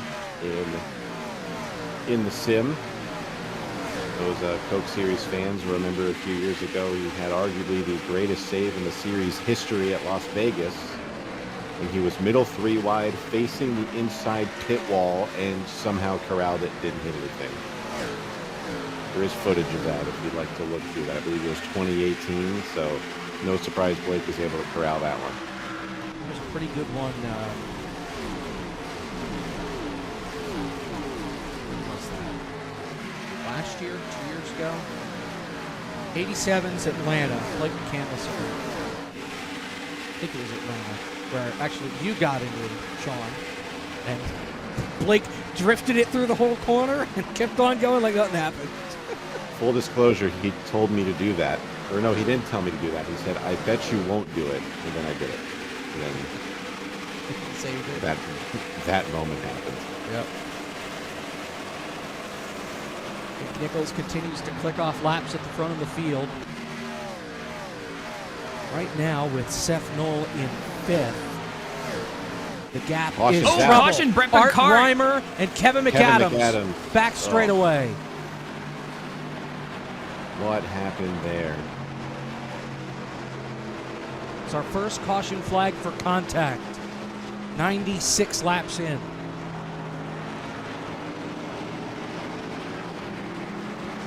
And I'm pretty sure that's our first wreck-related incident dating back to Talladega earlier this season, which is a crazy stat. In a minute. So you see Nate Stewart behind the 85 of Art Reimer. Art is loose. Nate does not help the situation. Oh, David L. Brown gets a piece of that as well up by the wall.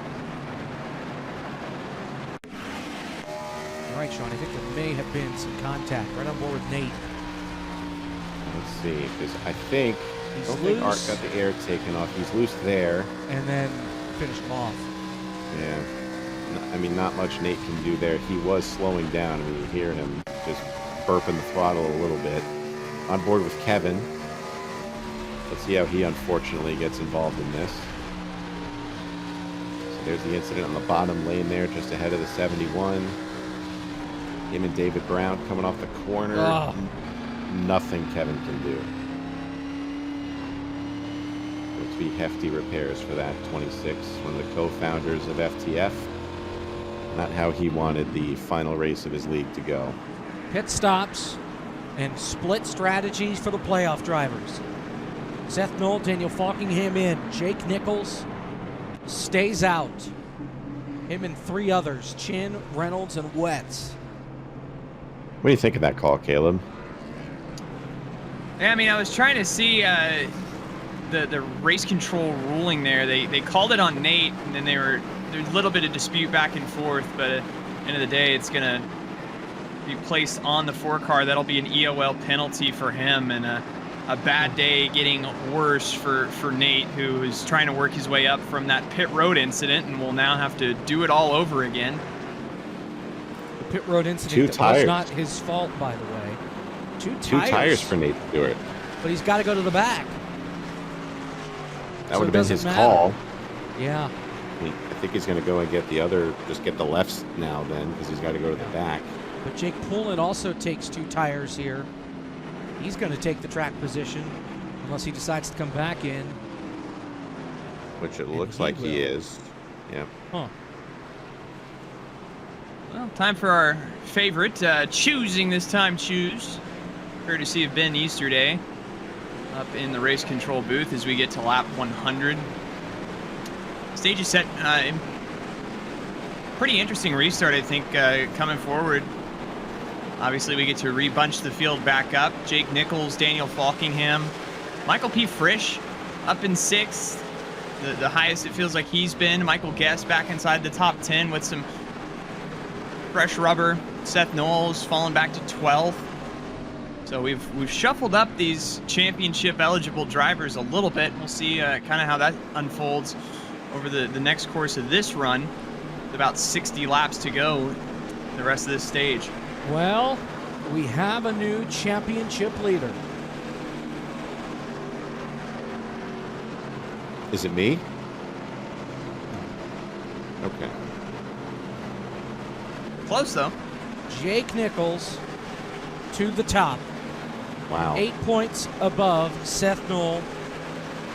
This is without, I will add, this is without the most laps led bonus points, because I don't know who it is, and the fastest lap bonus points, just because we haven't gotten there yet. Green flag back in the air, 100 laps down, 167 to go, and split strategy at the front of the field. What a story it would be for Nichols. No wins coming into this race. To potentially win this one to seal the championship would be a good cap to a great season. Oh, we've got people all over the place. Chris Wetz just bailed out. He takes the apron and saves the race car down there. They are still staggered 2, 3, close to even 4 wide through 3 and 4. Oh, there it is. Crash. William Schmidt around in front of the pack. Upside down goes the 79. Dylan Basin in that. Christian Kendall. A wicked tumble from William Schmidt. And the caution's back out.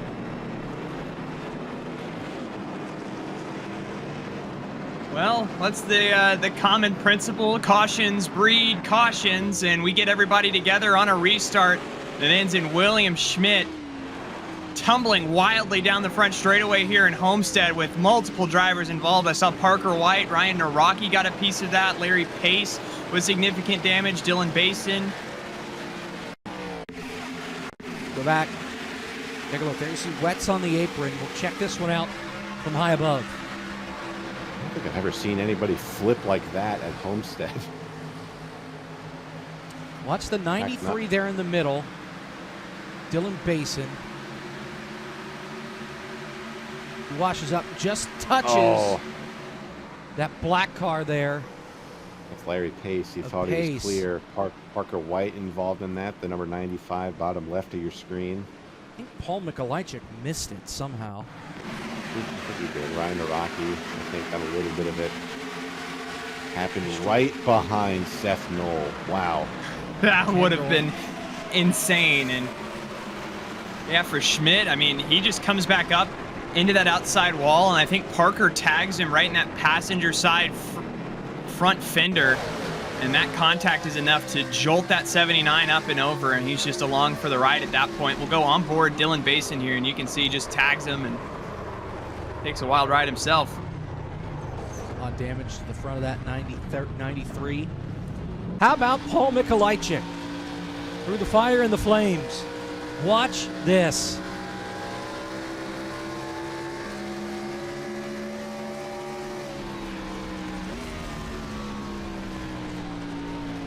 Oh, wow. man. How? How in the world did he miss that? How would you like to see this out of your windshield? What Wow. a avoidance there. NASCAR Thunder 2004, 3 players will understand that one. The old Mike Skinner challenge at Homestead. I blame Caleb for runs that deep. flip, by the way. I've never seen a flip like that at Homestead. So There's lore. what Jacob is referencing, so I was digging through files last night, but I found actually it's the second or third race that Jacob and I ever called together. And it was a race that we did together at Phoenix in the Barr Visuals FTF Cup Series back in the springtime of 2022. And we had 4 or 5 cars airborne. So I put it, I posted it as a little throwback before tonight's race. And Jacob responded and said, let's not flip 7 cars tonight. And well, we got 1 off the board there. Flip count is at 1 tonight, so. There's that clip for you if you're so inclined and interested. But that is 3 stars. Because we're on iRacing, Caleb. Yep. You can't post hey, links that's here. true. That is true. Unbelievable, this Don't guy. worry about that. Don't worry about that. I will also be getting the Michael P. Frisch $50,000 fine. What are they going to do? Suspend me for Daytona? Well, yes, because Daytona's happening, as far as we know. All right. Well, it's been nice knowing yous. Jake Nichols remains at the front of the field. Seth Knoll is up to 10th. Daniel Falkingham is 4th. Guest is 6th. Frisch 7th. Nate Stewart has made it up to 20th. And as we get ready for the restart, here's where our points look like. Just a 4-point gap at the top spot. Unofficially, of course. Unofficial. Back to green and a slow start out of the box for Nichols. That is going to have big impacts through the rest of the field. As you can see, we're super compressed and bunched up now through the mid-pack. Everybody's going to have to negotiate this room together. And caution's out again. 1 car around in turn number 1 and 2. Wetz. It's Chris Wetz and David L. Brown. We don't even get up to 3rd gear. 4th gear. We went 4 races without a caution in this series, and we've had more in the last 10 laps than the past month. Looking at your classic C fix on a Monday night. Let's see what happens here. Jason Wallet just ahead of Chris Wetz in the 76. What causes this? Oh, he just loses it. Did he have to check up hard for the 76? How did David? All right. David's car just felt like spinning there. Let's get a closer look. The only thing I could see happening is he had to check up hard for Wallet. Oh, he just loses it. It's wrecking as he turns into the corner.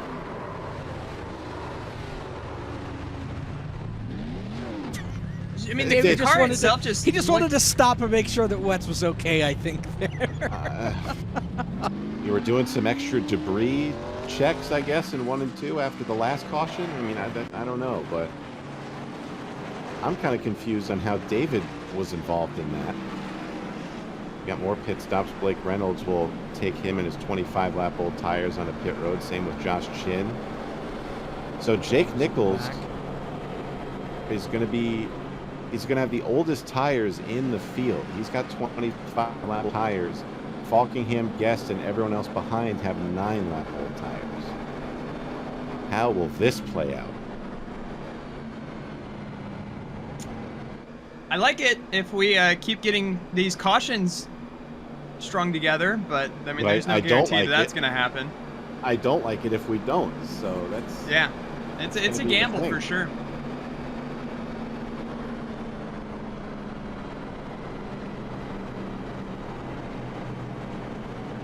Just like that too. Yeah, I was just about to say, Michael Guest, he's crawled through all of this. Frisch has as well.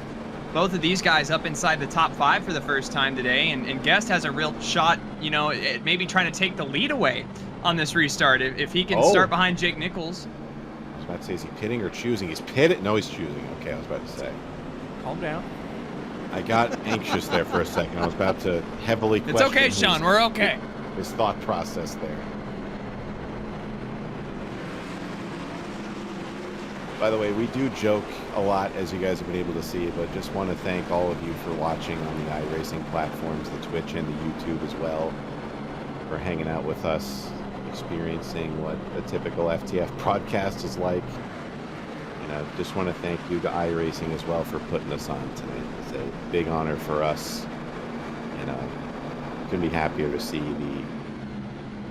the platform showcase us on their broadcasting platform. So thanks to iRacing, thanks to everybody watching. This has been fun so far. And everybody that made it possible, again, know that all the hard work that Justin and the admin team over at FTF do every week, you know, to make this league and this series possible and give us the opportunity to come out and call these races every week. So would definitely be a mistake to not thank them for all their work. Of course, we'll be back for the Barr Visuals FTF 500 late January, early February. I believe that there'll be some other things on the way too as we get to next year as well. We can announce it. But back to green. Another great launch there from Jake Nichols. Falkingham throws the block for second. That's not the car I wanted to click on. Here comes Michael Guest up the outside line, up to third. He's looking for more. Oh, and he's going to slot right in. He's going to have enough to try the crossover here on Daniel Falkingham. Going to go down to the inside in turns 3 and 4. See if he can take this away. Falkingham holding strong on this outside, and he's going to have the momentum. Going to pull right alongside car number 21, and we'll see as they get back down into turn 1. Advantage right now goes to Falkingham.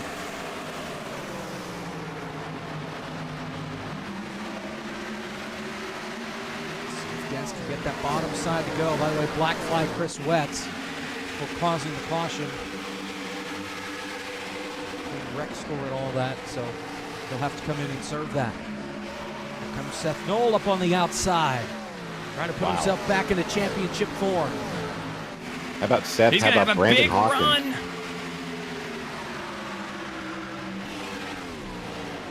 I was interested there to see if Seth Knoll would try to take that momentum that he had from ripping the high side and go middle 3 wide, but obviously opted not to do that. And that's really, you know, kind of the debate right now for someone like a Seth Knoll is, yeah, you see these championship contenders running ahead of you right now, but you have enough of a points buffer where the only thing you got to go out here and do is just keep the nose clean, try to run up inside this top 10. I mean, other than that, you got your stage points in stage 1 and 2. You want to be there at the end at lap 160, but other than that, there's not a whole lot on the line for you right now, and no reason to be forcing the issue and putting yourself in aggressive spots that you don't need to force yourself into. Championship update. Knoll on top by 2.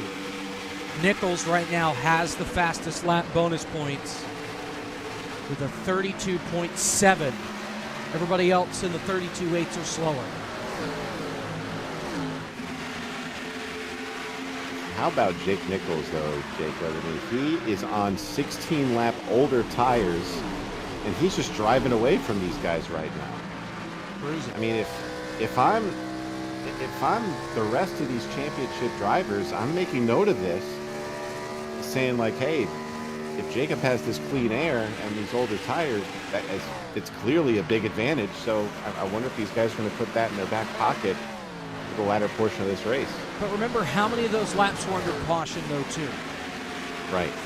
Where we've had 3 cautions in this stretch, sort of even things out a little bit, and as many laps as Nichols may have on those tires, a lot of that not at speed, just under caution.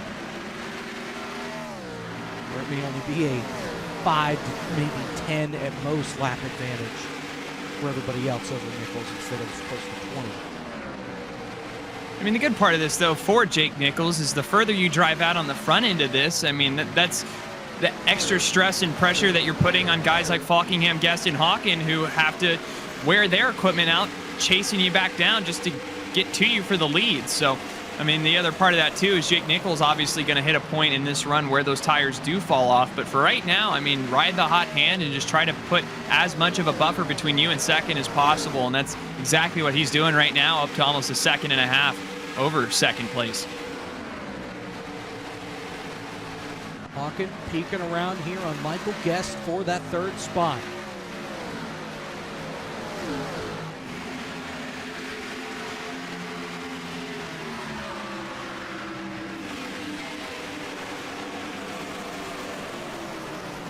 Good little recovery for Hawken as well. We saw him at the end of stage 1 make heavy contact with the wall after winning the stage, or just before winning the stage. So he had to spend a little extra time on pit road, get that car fixed, but he is making his way right back to where he's been all race. Guess not going to let it go. Hawken showing his strength in the shorter run here, passing Guess and putting him into the podium positions. Closing in on 40 to go here in stage 2. Still a lot of time left. Homestead, Parker White back here with Josh Chin. Oh. 12th and 13th, they're brawling back here. That's the crazy part of this race, I feel like, is as many laps as we've done, 118 complete so far. We are not even halfway yet.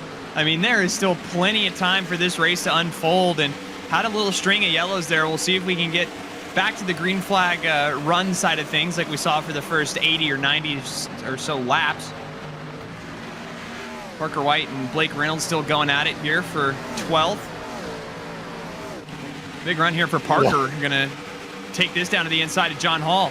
He hit the wall and got faster. That's the line I was talking about. Like, he just drives it in on the bottom and then exits the corner against the wall. Like, I don't understand how they do that. That's always blown my mind.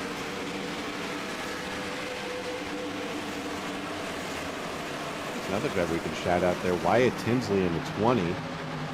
Currently running in 10th, had some issues with connectivity earlier in the race, had to leave the session for a bit, and he's back in the top 10 somehow, so good recovery for him. Tony Stewart. This paint scheme, I think, is probably the most common paint scheme in the Gen 4, at least the Chevy side. I see this car everywhere. Sure? Yeah. Sure it's not a junior car? Wyatt's car? No, I mean the most common Gen 4 a lot car of people. that you see. I mean, a lot of get people it. run this Homestead car. I mean, I would run Tony's car too, Homestead. but I mean, Bias. Clear bias in that statement. Wow. well, correct. There is bias in that statement, but I would think Junior would be more popular than Tony Stewart.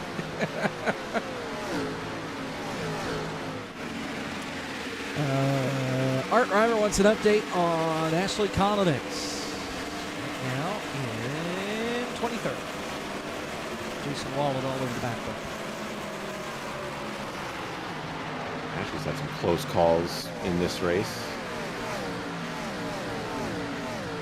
And a long way to go.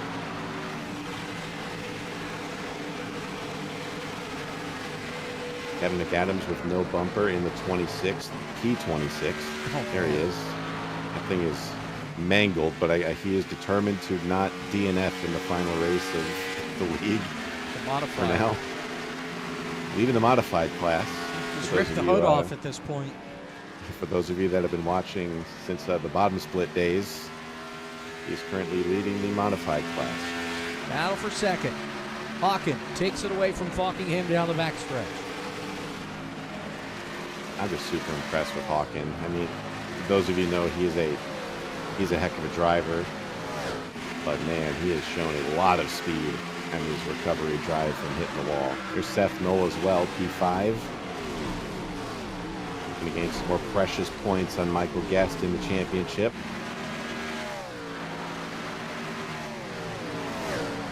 He's got to be careful to maintain that buffer up on the outside wall and really, as we get into this stint, I start to see the handling go away, and I'm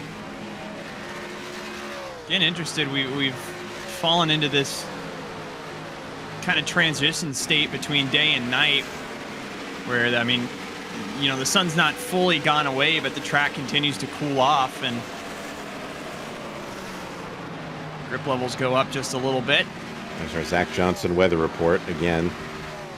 I guess it's kind of plateaued here at 87 degrees. It's been this for a minute. It was 91 earlier. Dropped the green flag. Oh, okay, we've gone up.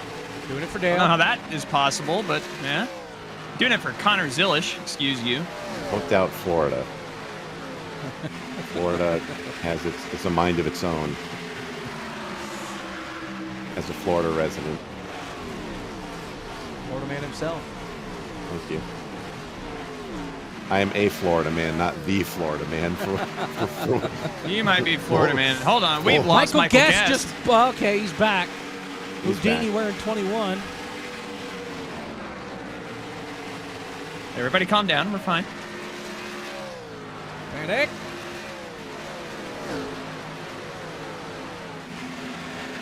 Big run by Seth Knoll, big run here on the inside. That was sick. Michael Guest had to take his momentum and just go up against the wall. Seth Knoll said, thank you. Took that fourth spot away. Guest will have to try to rebound here. He should actually have a shot at it. Seth Knoll really sent it in on entry, and he is not going to have the exit momentum. You know who this really has to be frustrating for? Jake Nichols. Doing everything he can to try and win the championship. And right now, he is still not the championship leader because of Seth, where he's at right now, up to 4th. Give it time. I mean, Seth has been one of the few that's been on the top side this entire run. So we saw earlier in the race, granted, the sun was out more, the track may have been slightly hotter, but he lost a lot of grip in those tires after running the top for so long. So we'll see if he can keep this track position, but if Daniel Falkingham keeps getting in his way, I don't think it's going to work out very well for Seth.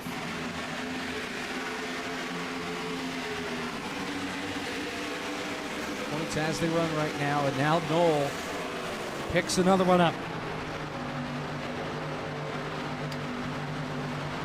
Just a quick update as well. We did have some clarification, I know, regarding stage 2 and the potential for a competition caution. We just had it confirmed to us that there will not be a yellow for stage number 2, so no caution at the end of the stage. We will race through it, so that means no more scheduled cautions, at least on our plate right now. Meanwhile, look at this, 3 wide, Guest, Knoll, and Falkingham down the front straightaway.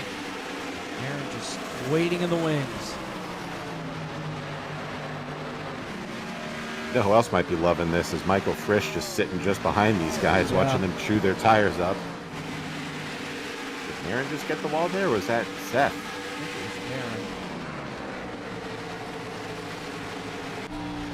There's Frisch just biding his time there, running the bottom, saving his tires. Hoping to just drive right on by these guys in the next 10 to 15 laps. Keep in mind, they'll have to make a stop before we get to the end of the stage.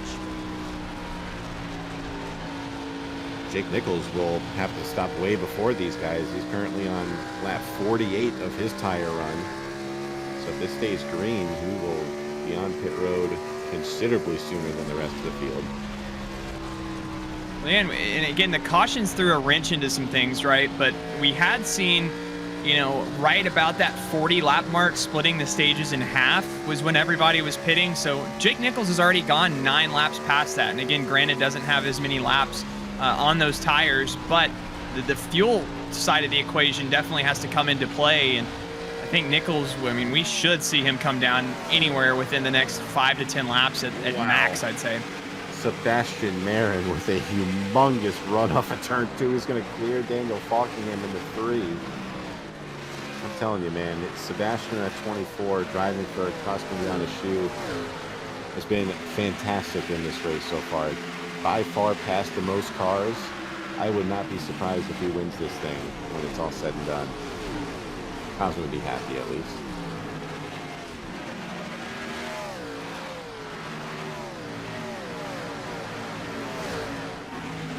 I also love the extreme contrast of the paint schemes between the 24 and the 39.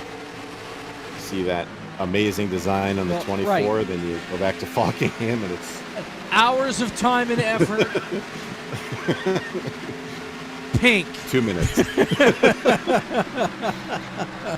one headlight on the 39. Yep, right. Oh, David Brown, don't lose goodness gracious.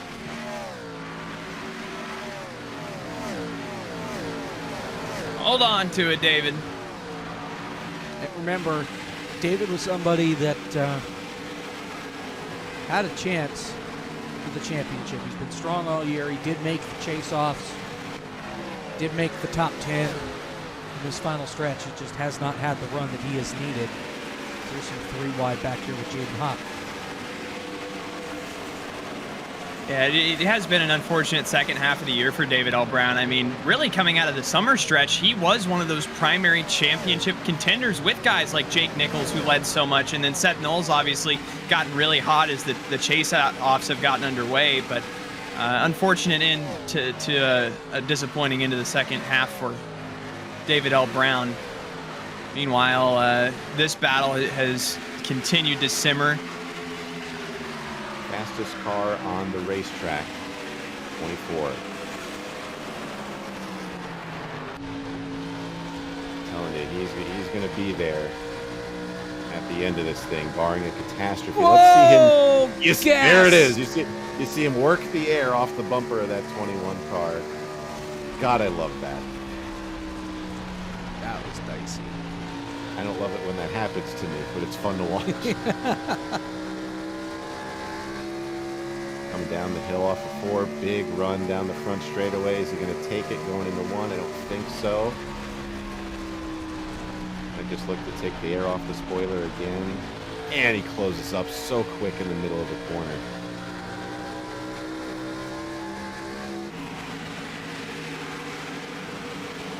I'll tell you what, just seeing the lights shine off these cars, it's so good. These cars in particular. The guest at this point is just going to be like, just leave me alone. Go. Yeah. What the Do something else, anything else. Go catch the 63. Well, I mean, again, you talk about taking the air off the spoiler or packing the air on the rear of a car. I mean, what is that doing to that front car? I mean, how is that helping you complete the pass? I mean, it'll just, like you see, it'll just get guests and whoever you do it to just lose the rear end. Traction will be negative as guests will do the crossover off the corner here, but you'll just lose all rear grip. Got to chase it up the racetrack, and before you can corral it, more often than not, the guy that did it to you is passing you. So that is a common tactic in this car, and if somebody is difficult to pass, just give them the old bumper, but we call it just feed them the air, and more often than not, you will get to your desired spot. Although I don't know if Kevin McAdams can take the air off of anybody because he has no front bumper, but he'll be putting the radiator to somebody if he has to pass someone.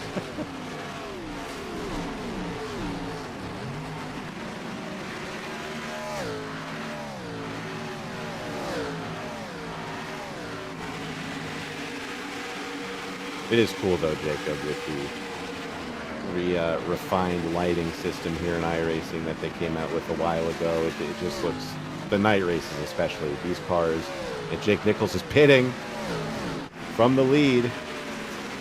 So that's what I was talking about, Nichols on the older strategy coming down pit road. Could potentially lose a lap here as well, we'll see.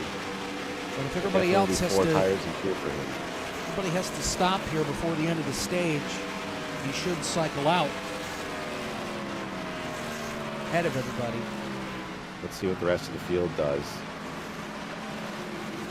Important note as well, championship-wise, Parker White was able to just get around Seth Knoll. Jonathan Cutlip now trying to attack car number 1 to take the 7th spot away. So that is a 2-position swing in favor of Jake Nichols whenever this does cycle out. Now, yeah, again, granted, he just came down the pit lane, but are expecting the rest of this field to have to pit before the end of stage number 2. Oh, Wyatt Tinsley. You see him there in the 20 car, just flattening the wall off of turn 2. But I don't want to speak it into existence, but a caution would be devastating for Jake Nichols. One more coming down pit road. Who's that? Got William Schmidt in the 79.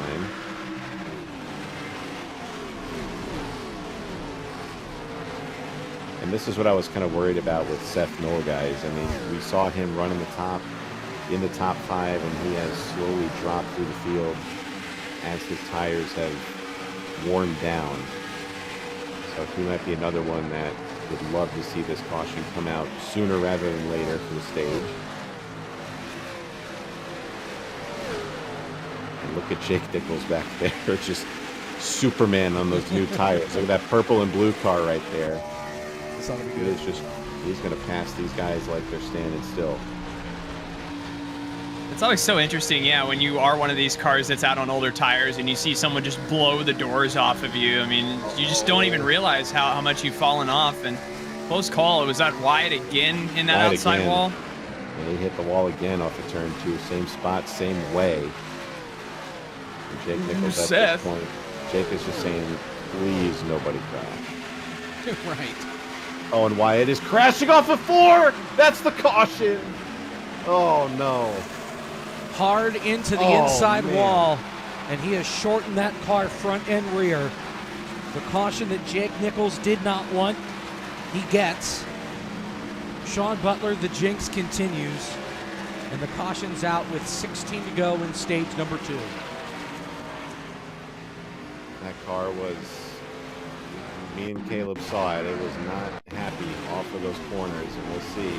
We're back. We started. This is the last time he hit the wall off the 2. He's another one that's just running up by the wall, grazing it there. He's in it there. Hits it again. Maybe got some damage. The rear end damage, especially to the quarter panels of these cars, will just almost make them undrivable. And we see Wyatt going in the corner looking okay. That's Jaden Hopp just behind him. Cars coming out from him there. And he just needed more room to corral it and didn't have it, and that thing is destroyed. Good job by Jaden Hopp to avoid junking it here. And right behind Nate Stewart. Would not have been good if Nate was involved in that. I mean, Wyatt was dirt tracking it the whole way, essentially. Yeah, Jaden did all he could. Nothing he did wrong. He was out of it already, just trying to get him room, and just one of those nothing you can do moments. Sebastian Marin took the lead past Brandon Hawken right before the caution came out. He will lead everybody onto pit road here, coming to 14 to go in stage number 2.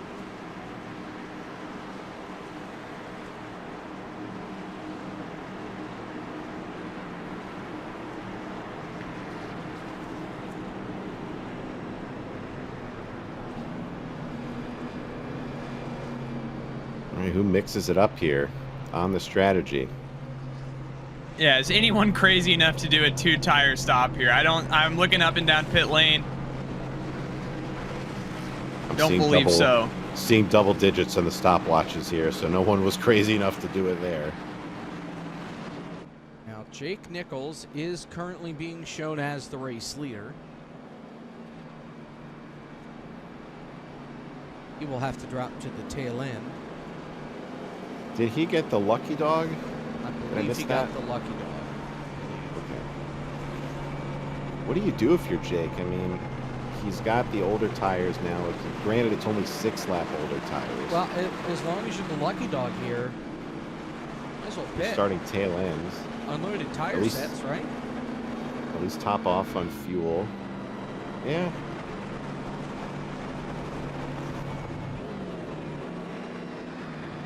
We choosing this time per Benjamin Easterday.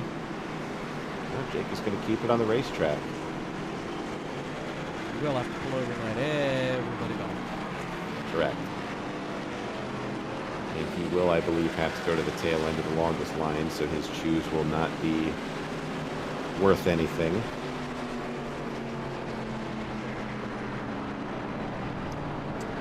launch us back up for the chance for another caution. By the way, just want to get some more sports talk out of the way. Pat McAfee is weeping. Utah State and UNLV have combined to miss 3 straight field goals since the final seconds of regulation. They're now in double overtime. Brutal. Kickers. Come on, man. If anyone was curious about the SEC matchup between Texas and Georgia, it was close until Georgia put up 21 unanswered to now lead Texas 35-10. So that game's over. Good seeing you.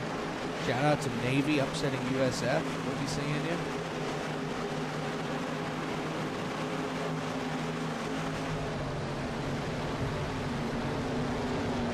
That's your sports update.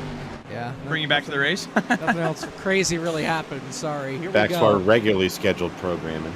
12 to go, stage 2. We're back to green. Nate Stewart there back in the top 10, making it 3 wide, going into 1 on Blake Reynolds. Watch out for Guest here on the outside.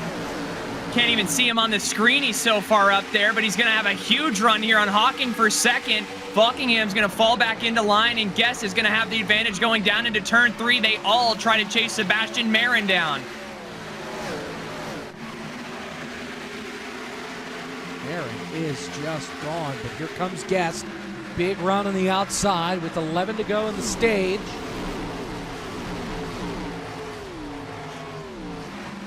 Buckingham right in the mix as well.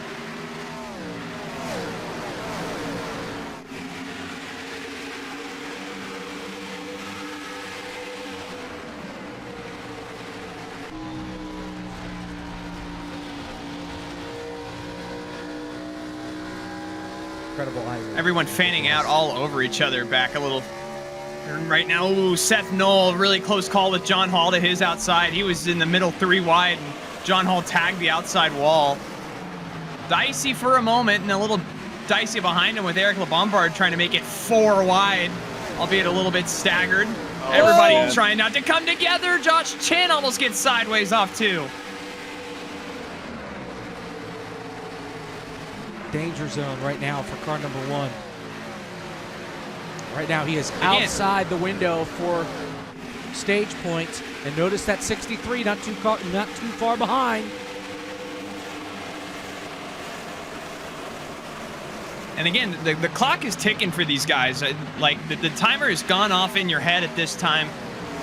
You got 8 laps to get anywhere in contention for all of the stage points you can get. This is the last time the entire season you're going to have the opportunity for these bonus points. Seth Nolan's up in the outside wall. It's just like it's evil.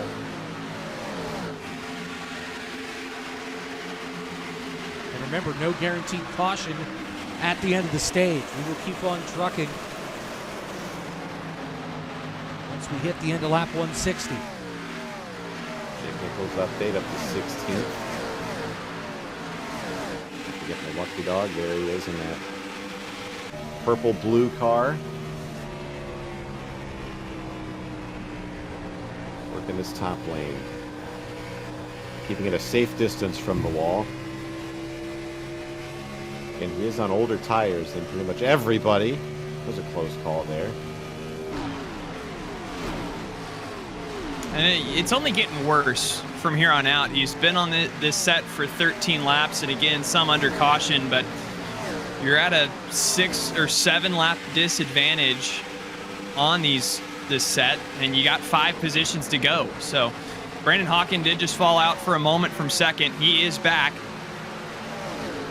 So yeah, you got to get past at least Eric LeBombard, Jaden Hopp, Seth Knowles falling out of the stage point consideration zone, John Hall, and Josh Channon. I mean, that's almost a second up the road from where he's at that he's got to make up within the next 6 laps. How about Michael Guest creeping up to second spot in points?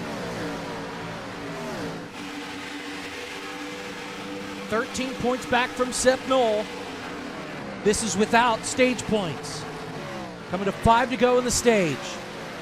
And keep in mind that Michael Guest right now would get about 8 points that Seth Knoll has no place in getting right now because he's outside of the top 10. So Seth Knoll, you got to get back into the top 10 here. You're in the buffer zone now too. He's trying. Got Seth Knoll right, or no, he is Seth Knoll. Josh Chin right in front of him. Nate Stewart's there as well.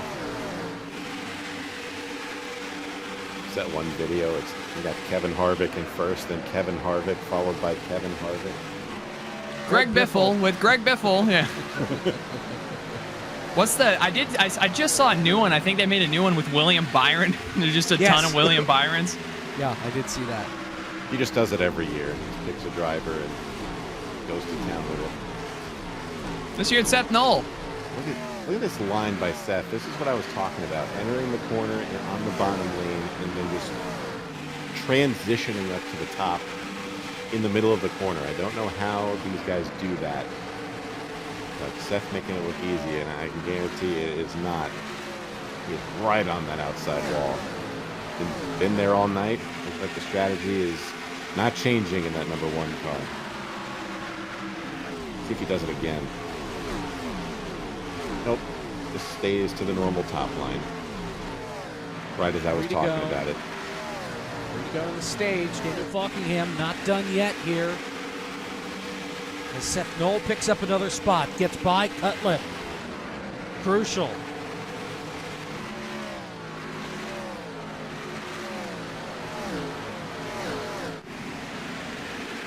Again, this is bad news for third place Michael Guest right there. He's got to try to chase down Hawken at this point, but I mean, that's up over a second up the road. And at this point, it looks like third place stage points are about the max you can get it. Anything else, you're just hoping for bad news for Seth Knoll and the rest of these championship contenders to get you back up in the fight. Trish, Parker White side by side.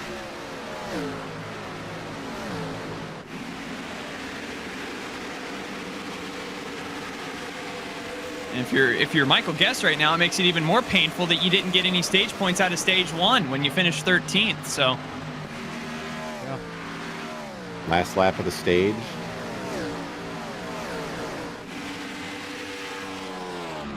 Sebastian Marin and another zip code. He's down in the Keys. Everyone else is in Homestead. Marin off the corner. Green and white checkered flag in the air. Sebastian Marin will win stage number 2 at Homestead. We're off to the final stage of the season. Hawkins second, Guest third, then Falkingham, White, Frisch, Reynolds, Nate Stewart, Knoll, and Cutlip. And we're not throwing the yellow for this one, I guess. So we are not. Keeping it green. Here are points.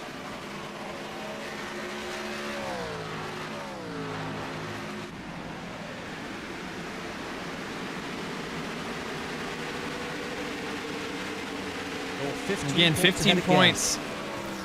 Yeah, it looks like a big swing, but in the grand scheme of things, it's really not. The biggest thing for Seth now is you don't really got to worry about the bonus points equation of this race anymore. I mean, whatever that number is for you, that clinch scenario, you just got to run the race to the best of your ability to be in that zone.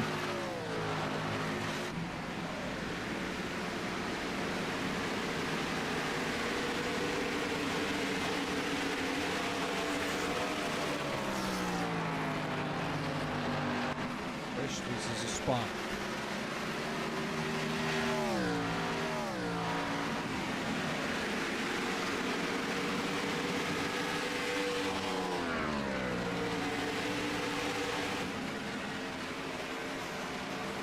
Might be the quiet portion of the race, I would assume. Just trying to crunch the numbers. And looking at the times lately, Brandon Hawken has been just about over a tenth faster than Sebastian Marin. So we've seen him do this all night, just keeping the tires under that number 099 better than anybody in the field.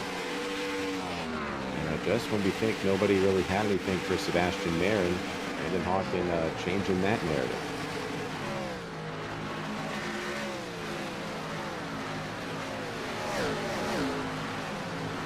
Seth Knoll trying not to lose this spot to Jonathan Cutlet, but he will.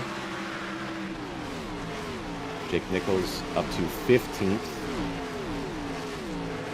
After having to come from the tail end of the longest line after getting the lucky dog on that last caution.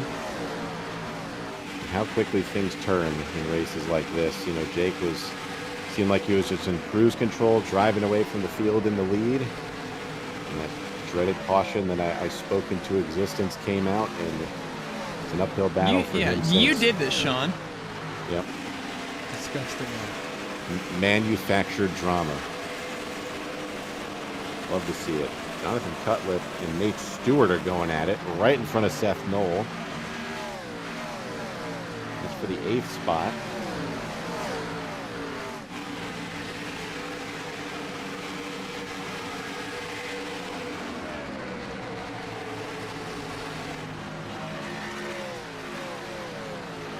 Yeah, I mean, this is just, again, the stage points out of everything has really tightened this group up. I mean, Seth Knoll is in a pretty dicey position right now. On the front stretch, Jake Poulin and Paul Mikolajczyk. A crazy moment. That was something.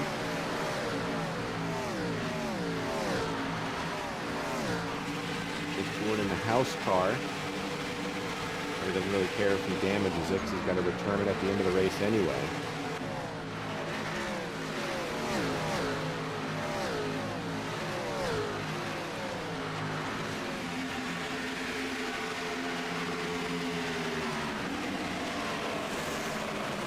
Stewart continuing to slip back here.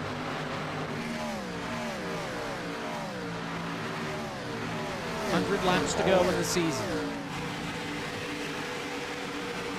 Rockingham winner making the pass there in the 49.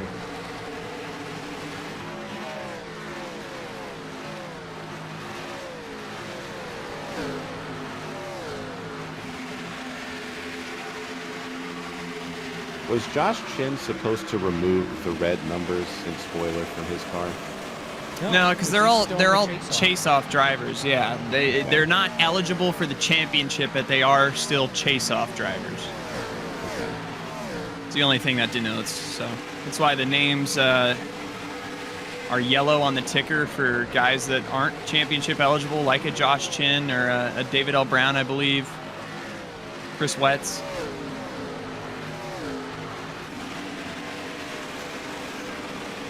Yeah, this is, like you were saying, Sean, this is kind of the calm portion of the race where everybody's just trying to find their groove, settle in. You still got a pit stop to make.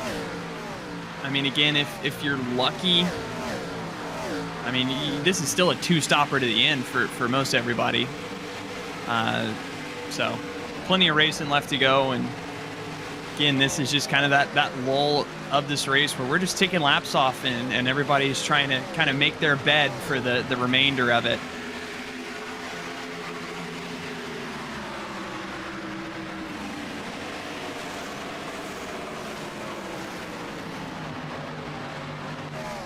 Paul gets by Seth Knoll here for 9th. By the way, at the front, Sebastian Marin probably heard that I said Brandon Hawking was catching him a little bit, and he has put a little bit more distance over the 099. So Marin, again, taking his spot as the fastest car on the racetrack. Second fastest, that last time by at least. The most familiar face in victory lane in the series history, or one of them, Parker White, P5. Still fighting that thing off the corners. 10,000 I rating. That is high. That's insane. It's a lot of digits. I'm lucky mine's 4 digits. His is 5. And recently accomplished that milestone, so congratulations, Parker. The very few drivers on the service that has that illustrious 5th digit on his I rating. That's what I just hang it up. Yeah, there's nothing else to do. Well, you don't want to lose it, right? So you might as well just let it go. You think he shakes in fear, registering for a race, knowing that if one wrong thing happens, he's going back into the 4-digit tier with everybody else? How would it feel going into a race knowing that you have to win it or you lose at least 20 iRating if you finish second?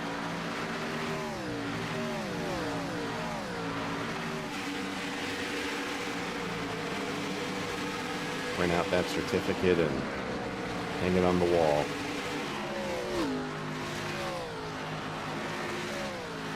Put in your portfolio, your resume. Has 10,000 iRating. Laminate it. Just throw out your diploma. 10,000 iRating, put that in.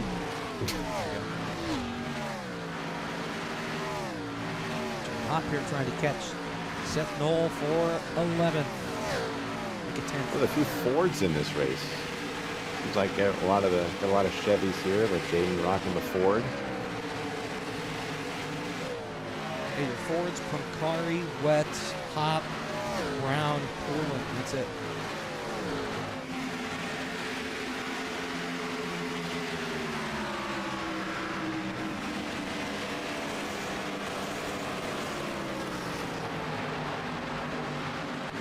Art Reimer is coping in the chat right now, going over his stats of the season. I just realized that I've only been running at the finish of one season finale in this league. 2022 got wrecked out early. 2023 finished 2024, didn't run 2025, got wrecked out early. I guess I like to beat the traffic. Well, your car doesn't. John Hall up inside the top 10. Doing it justice. The owner's champion, John Hall. Whenever Art runs his car, it never really beats traffic. It's usually firmly in it. Behind it even. Or causing it. Oh, wrecking! Joshua Chin on the backstretch, Eric LeBombard. Caution's out with 91 to go. That'll get your attention quick. They were battling around that 15th spot.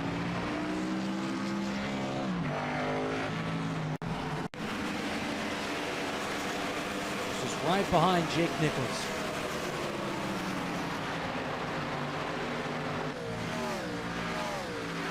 Probably exactly what that 63 car needed.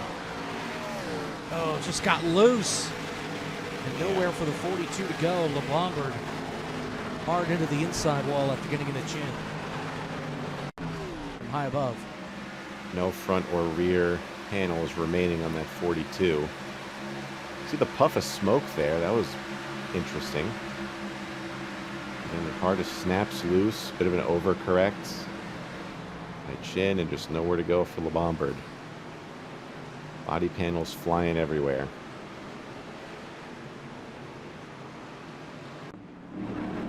Tough break for those two, and that now sets an interesting position for the rest of these drivers with 90 laps to go. Again, we've been accustomed to these guys running about 40 to 45 laps, so that potentially puts this race within the one-stopper range after this pit stop.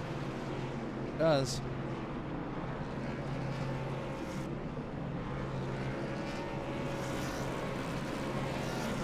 Oh, Michael Guest down and away early. Hey. No two-tire calls for anybody I can see. What happened to Falkingham? He's still in his box. You know what? It's a long night. P-break. I bet that's what it is. That's what the fire suit's for.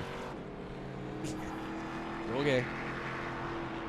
Big developments here. Kevin McAdams was receiving the wave around. He's fixing damage here, so I'm guessing he's electing to not do that. Him now down the line. I don't think he washed his hands. That is disgusting. Can we I hope he washed his hands. No championship is worth not washing your hands.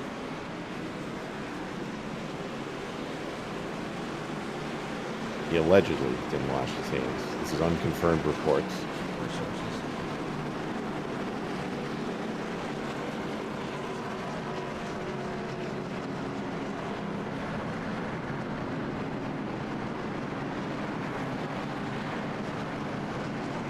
The career run for Justin Melillo continues. P16.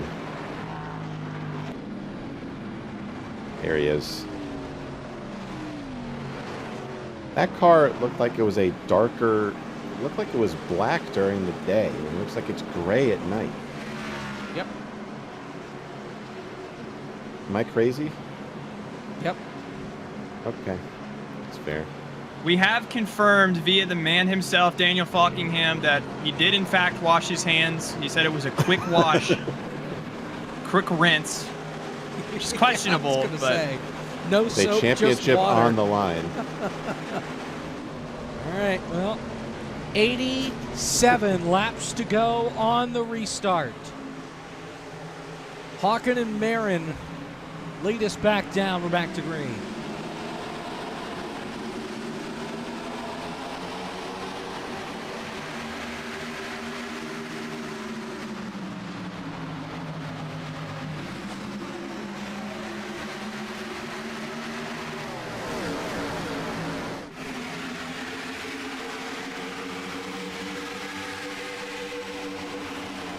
Stewart, Nichols, and more back here in traffic.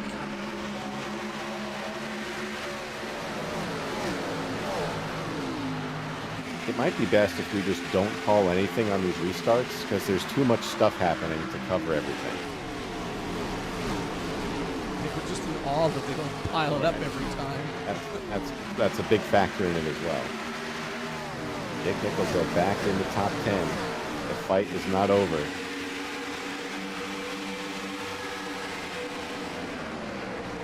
Pass Seth Nolvo going into 3, and he will.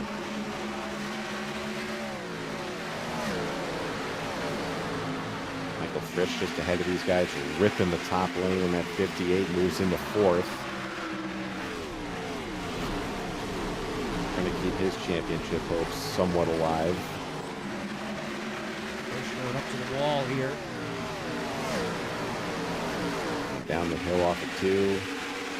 Right to the back bumper of Guest around his buddy Parker White. Oh man, Guest. Right down in front of White to turn 3. Frisch is going to have a big run off this corner. Guest realizes it. Kind of squeezes Frisch in the wall a bit.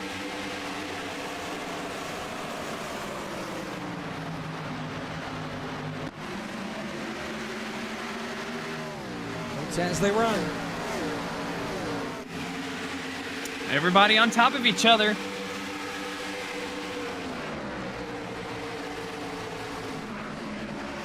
Again, Seth Knoll certainly sitting pretty right now.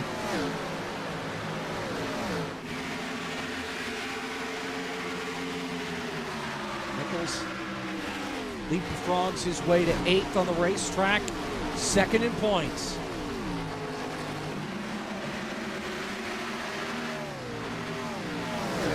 These points are not including post-race bonuses. Got the most laps led, all that, fastest lap. So that still has to be determined.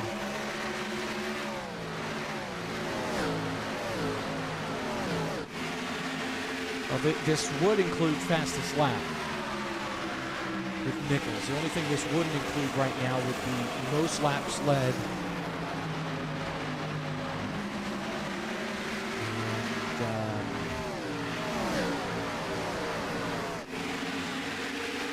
Perfect race, which I don't think anybody's going to get.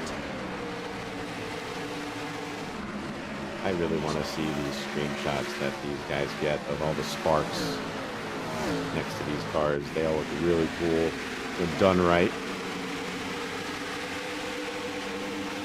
Nichols up to 7th. 10 points is the gap.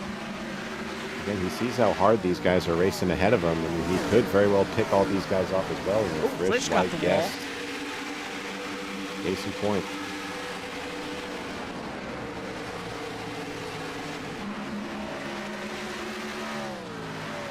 And I mean, as much harm as that first caution did him, the second caution that we just got helped him out a little bit and has put him back on an even playing field. Obviously, not as good of a situation as it would have been had the original caution not come out, but running 7th right now and just has the opportunity to go run down as many of these fellow championship contenders as he can.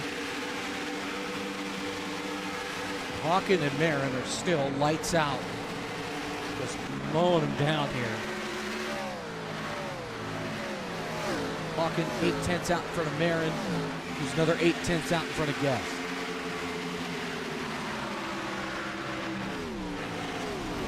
Green really does rise to the top here at the end of these things. It does.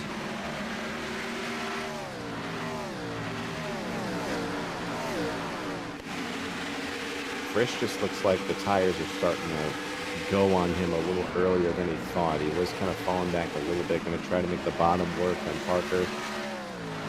Force him to the top side. Should be able to make the pass, not quite clear off of 4. Michael Guest is saying, please keep on doing what you're doing so I can drive away.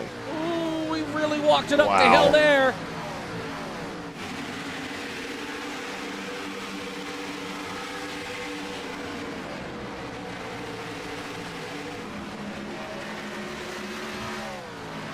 Again, Frisch going up. Got hop to his inside, trying to defend using that outside lane. Jake Nichols right there.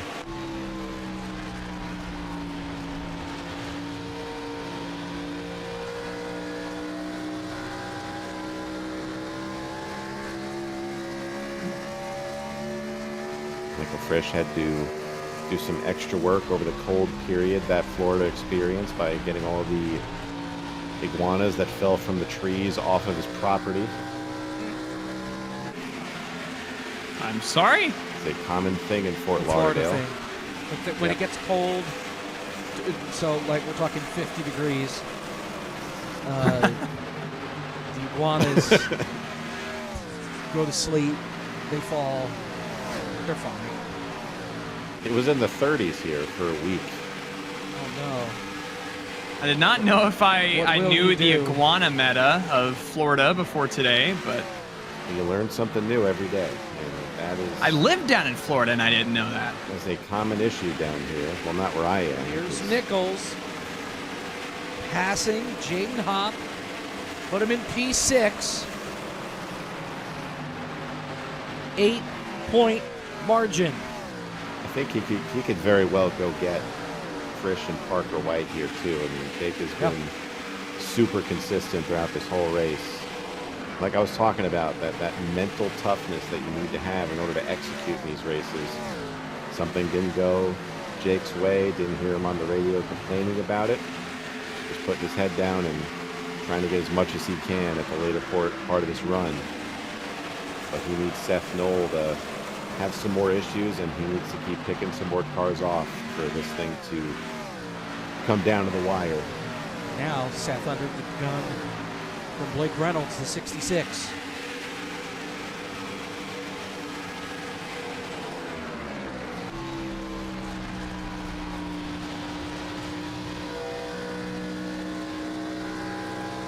Blake running that top line. Big run down the hill. Right to the back bumper is Seth.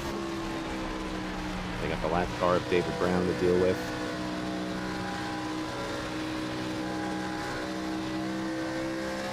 And at this point, the track surface, which we've been monitoring all night long, it's really going to settle in now to what it will be for the rest of the night. You can see right at 86 degrees there is Blake Reynolds, almost loops it.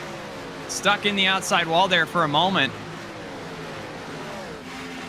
But again, this sets the table for the rest of this race.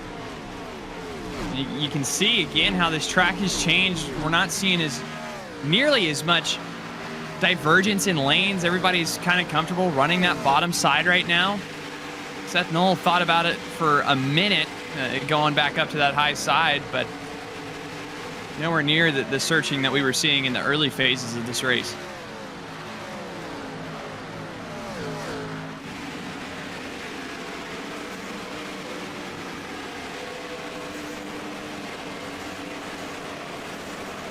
David Brown nearly lost it off of turn 4. That car becoming almost too much for him to handle. Look at Jake Nichols there, closing in right to the back bumper of Frisch almost.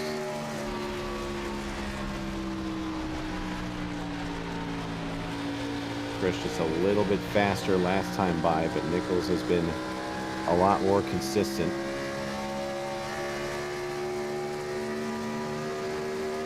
Up and down day for the 63. Led a lap as far back as 27th. 70 laps to go. We can get to the front. Could find a way to challenge Seth Knoll here for the title. Seth Knoll at a point where, barring anything crazy bonus point wise, he would need to finish 7th or better to clinch the title. Right now being in 10th, that opens up the window for Nichols or Guest to sneak by. Right now, again, Nichols 8 points back.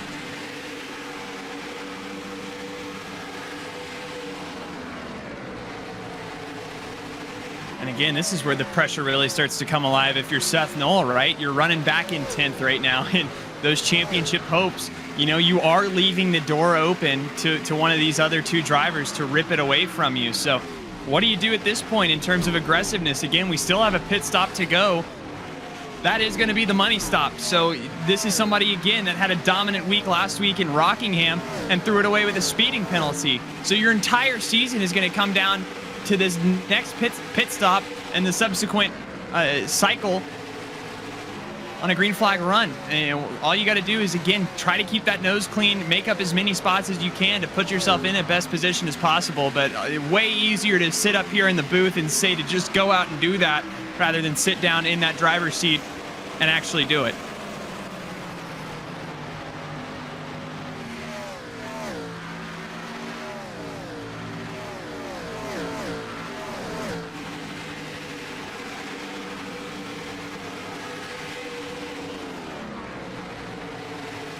Something else I noticed too about this, the race chatter has been very quiet, surprisingly.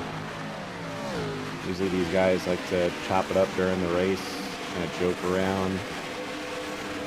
Kind of have a little bit of a chat right now, but it's been mostly quiet over the radio for these guys. So a lot of them taking this race and tapping off the FTF series very seriously.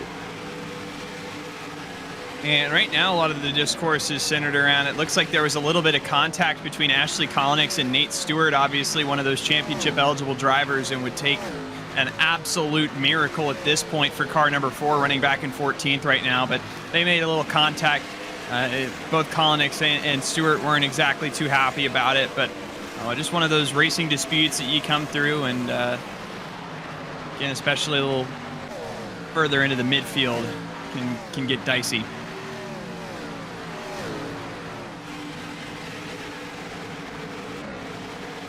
At least one more pit stop, I believe, for these guys, if I'm not mistaken. Yep. So that's going to be a big part of this too. So when do you come in? What do you take? 2 tires, just enough fuel to get to the end. 4 tires, fill it up for optimal handling.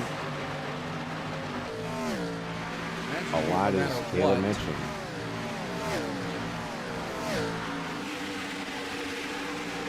Right now, 49. Darn it, we did it again. I think what we're looking at here, though, is essentially us splitting what was left of this in half. We start with 87 to go. We'll divide that by 2. You don't get an even number, but you're looking at inside 50 to go, closing in on 45 to go, 44, 43, somewhere that window. You make the call to come down and pit, but John Hall is flying right now, and he is trying to pass Jake Nichols for position. This is for 6th, and he will do it. Last week's winner. John Hall was the fastest car on the racetrack last lap. Well, here comes Jake Nichols back down to the inside. Doesn't want to just forfeit that 6th spot again. Can taste that championship within reach. And do not want to lose any ground. But again, yeah, where that caution fell right at 90 laps to go, we got that restart with 87 to go. Keep in mind, so again, what we've seen window-wise has been right around that 40 to 45 lap marker, but they can go longer than that. We saw that out of Jake Nichols on that long green flag stint, I think, coming off the cautions after that. I think he went about 51 or 52 laps. Now, granted, some of those were under yellow, but can't go further. Jake Nichols was trying to take the air off the spoiler of Jaden Hopp there in 3 and 4. Almost was able to do it.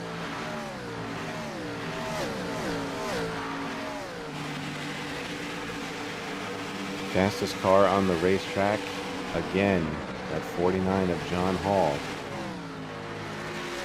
Fastest of the top 3, Michael Guest. 60 laps to go in the Barr Visuals FTF Cup Series season. Brandon Hawken out in front. Seth Knoll fighting for a championship. No points as they run, with the laps continuing to wind down.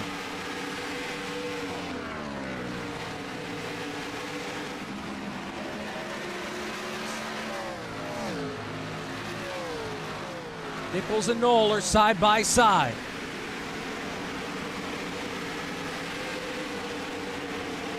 Nichols again, those tires just continue to fade away. 5-car Jonathan Cutlet there, that neon yellow.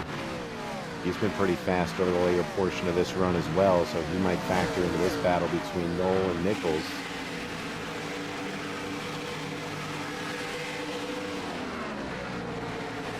And if I'm Jake Nichols right now, I mean, this trend is concerning for me.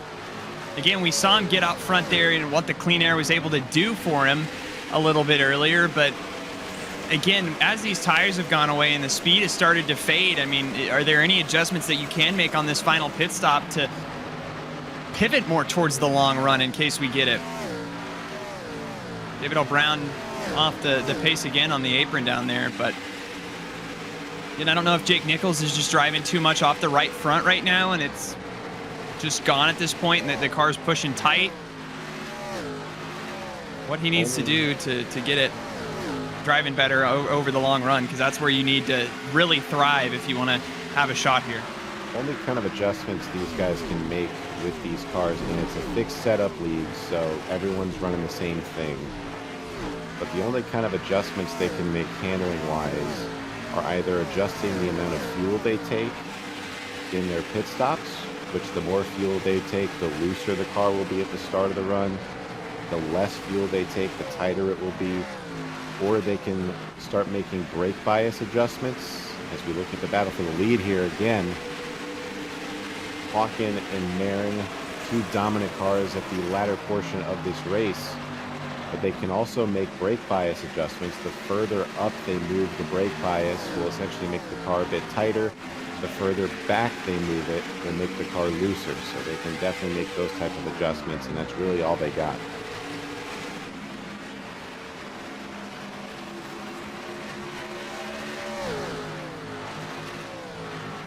This is what Michael Guest would like to see. Marin and Hawken going at it. 55 Guest to go. is there. Yeah. He's there. He's been faster than them the last 10 laps or so now. And the more these guys start to battle, the more Guest is going to start licking his chops here. It's going to be a 3-car race for the lead before we know it.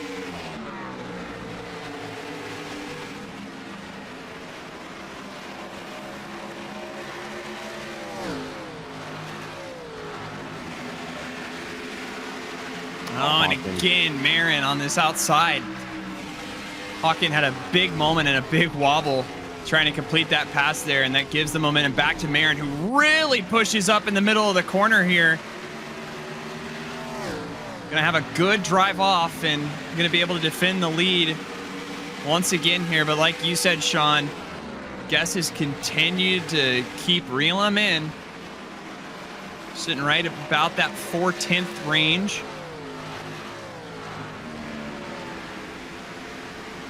I think that was the last gasp Brandon Hawken had to try to get back to the lead here. That car looks like those tires are going away, but here's Guest right now, again, slowly catching these two. Man, Sebastian Marin really turned it on that last lap, almost 2 full tenths faster than Brandon Hawken, or I'm sorry, than Michael Guest that last lap.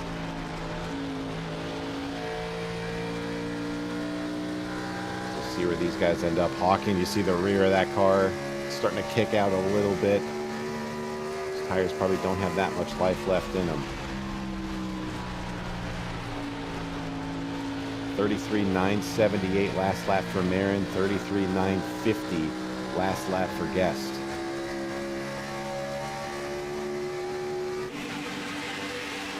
Goes on Hawken. Looking for second.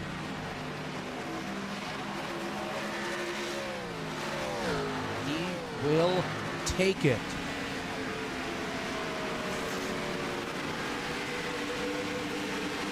Hawken not putting up much of a fight there. He realizes that Guest has a little bit more at stake than he does in this race. Meanwhile, but so does this guy. Yeah, Noel gets by Hop, and now he's charging after Frisch.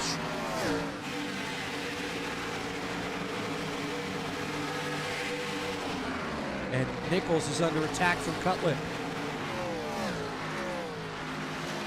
This is where a picture-in-picture would be ideal. Well, with these stories if we had along. the technology, yeah. Here's Noel under Frisch. Give it to him.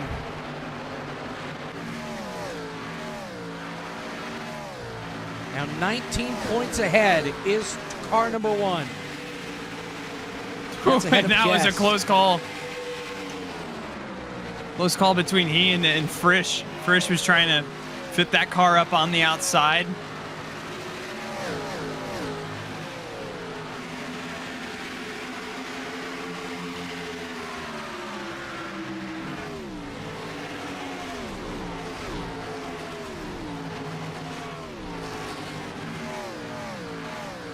We did just hit that 40 lap mark. Now, again, I would expect these guys to try to ride it a little bit longer, but I'd say here in about 5 laps, you'll see most of your takers down on the pit lane.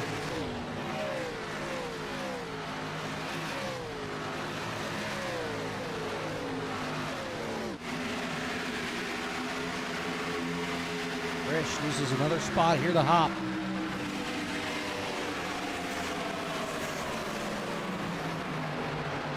At this point, we're tracking just a 3-horse race. Noel, Guest, and Nichols as Frisch bounces it off the wall. Well, again, for everybody else at this point, you're looking at some type of a miracle and maybe a late race restart wreck involving the other 3. I mean, we're talking pretty crazy scenarios that would have to take place for one of Michael Guest, Seth Knoll, or Jake Nichols to not walk out of here a champion tonight. But crazier things have happened at Homestead.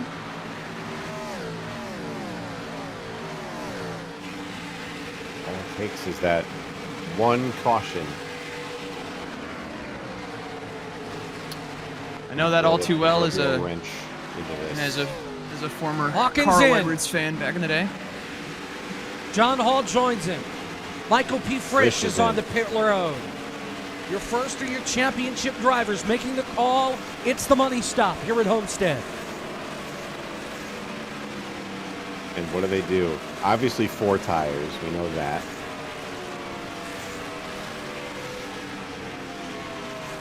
Do any of them try to go as long as they can and take 2?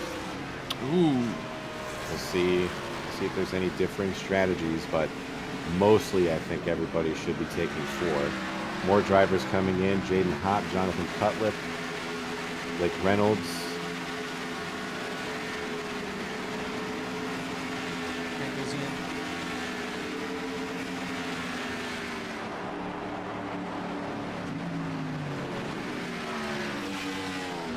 Stewart will execute the best. Kolonix coming in.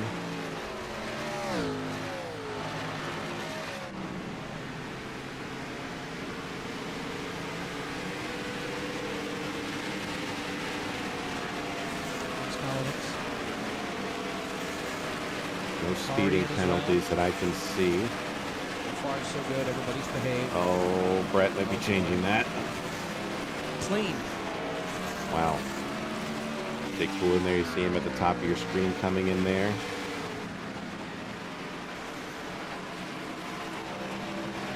Aaron's in this time. He'll hand the lead over to Michael Guest.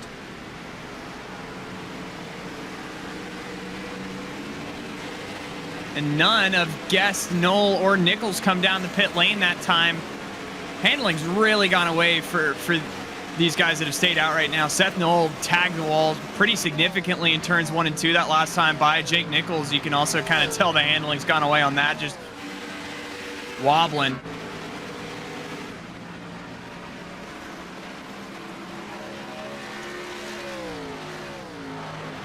Another lap for Guest.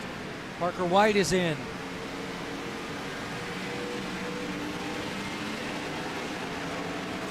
Championship drivers still stay out. Wex is on pit road.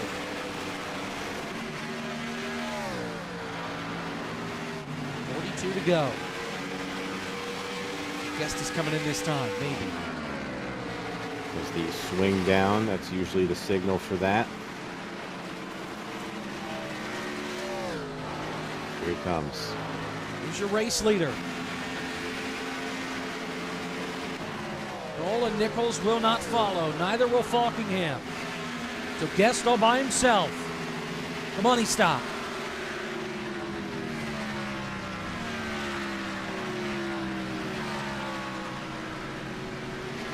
Not wanting to do too much on these pit entries.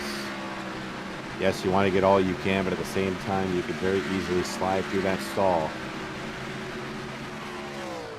There's Knoll. Guest is down and away. 15-second stop. Pachter full of fuel. Here is Knoll. See if Seth can execute. Remember the drama he had getting onto pit road last week at Rockingham? No issues here. Falkingham is in. New leader Jake Nichols. He did lead that lap. Nate Stewart P2. Led a lap already. By the way, Guest leading a lap is big for points.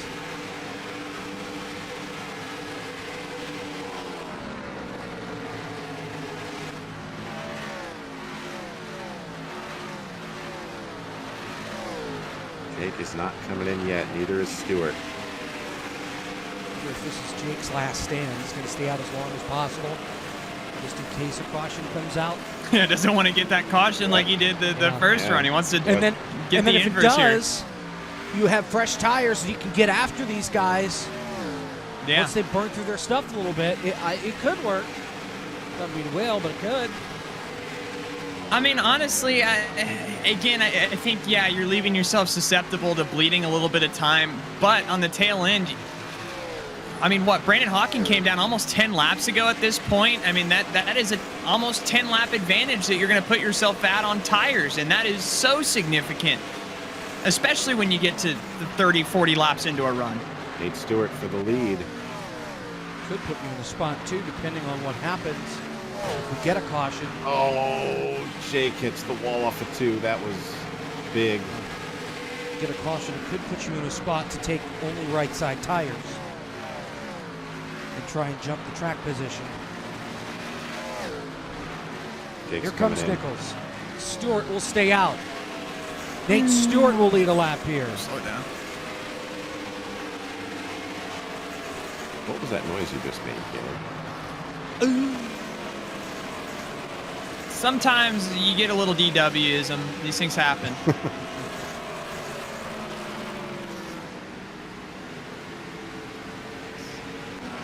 Go sliding through the box.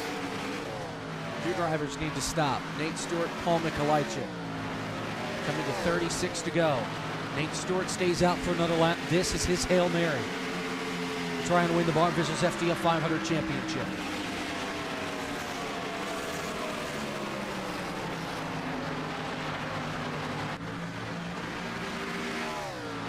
this cycles out, the lead will be back in the hands of Brandon Hawken. Michael Guest will be the farthest running of the championship drivers. He will cycle out to 4th if everything stays the same.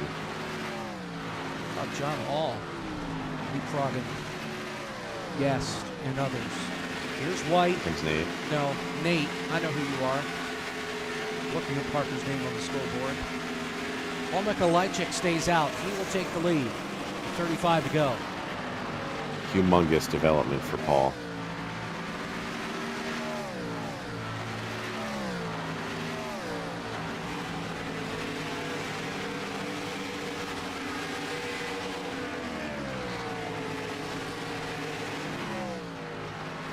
When Paul comes in, Brandon Hawken will have about an 0.8 of a second lead over Sebastian Marin. So here comes Paul now.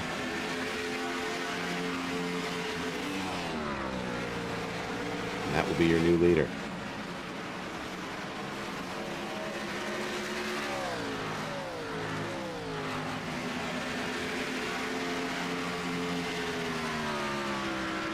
We're at the point now, I think, Caleb, in this part of the run. We got a lot of separation with everybody. Will be a don't think a caution is in the cards for this thing, but you never know. All it takes is one, right? I mean, we saw even at the tail end of that last run where guys really started to handle with or struggle with handling is what I'm trying to say, excuse me. Getting up into the outside wall, again, almost losing it, just lighting the rear tires up on exit. So, I mean, I definitely wouldn't rule it out, but it definitely feels more unlikely than anything else right now that we would get a caution at this point. And, you know, like I said, that entire last stint, that last run leading up to those pit stops was kind of a last-ditch effort for a lot of these guys to make their bed for the rest of this race. And you see it now, Seth Knoll running back in 11th.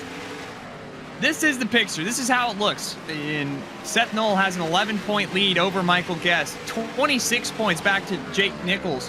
Daniel Falkingham, 31 points back, right? So, again, as the laps continue to tick off, you're only going to get more and more aggressive trying to make that up, Jacob. We've had a development. Daniel Falkingham, not too long ago, set the fastest lap of the race. That takes the bonus points away from Nichols, those 2 points for the fastest lap, out of his bucket into Falkingham. So Nichols now even further back. He's in 16th place. He has a lot of ground to make up. The path for Guest to win the title, a lot further in reach. Who's that just in the wall ahead of Seth there?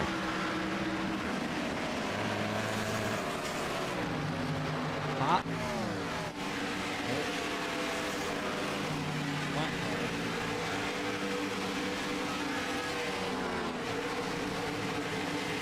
How about Wallet? Like Jason Wallet, but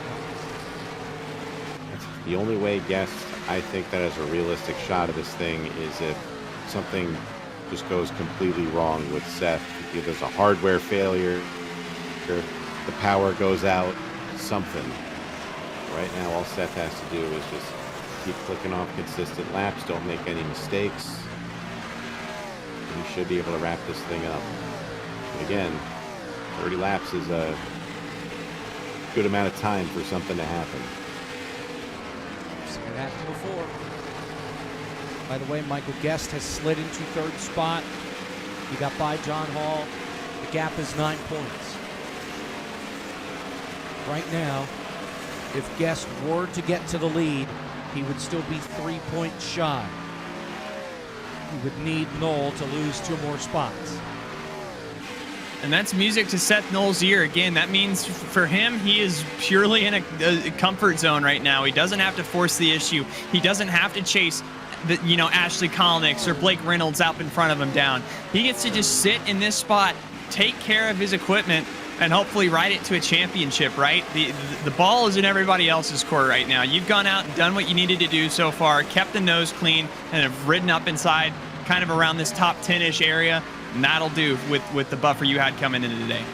Battle for the lead, starting to heat up. Brandon Hawken, Sebastian Marin. Hawken with 11 races this year. This one his 12th. Has yet to win a race this year. Couple of top 5s, couple of top 10s. Best finished third twice. Once at Coda, once at Charlotte in the 600. Marin, 2 starts. He won back at Auto Club back in September here in these cars.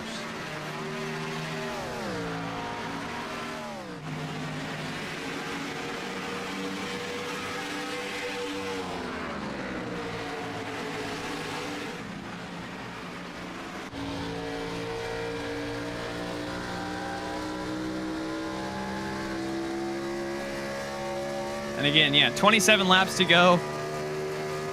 If you're anyone but Seth Knoll right now in this championship fight, you are hoping and praying that someone out there has a lapse in judgment or a moment or something to restack this field and reshuffle the playing cards right now, because it is all Seth Knoll right now. Again, he is just riding this thing home the last 26 laps, hopefully to a championship. And if you're Michael Guest, I mean, I can't imagine how helpless you feel inside that car, or Jake Nichols back in 16th.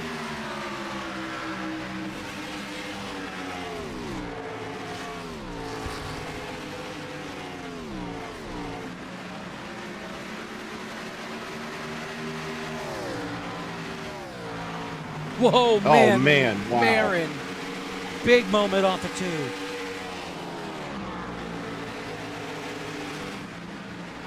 That is quick hands by Sebastian Marin. That thing was sideways in a hurry.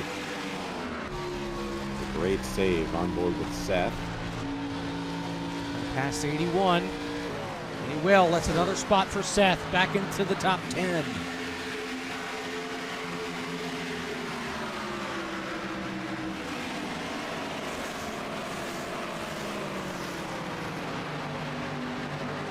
Seth is just begging and pleading for these guys to keep everything straight. Don't hit the wall. Don't hit another car. Don't spin.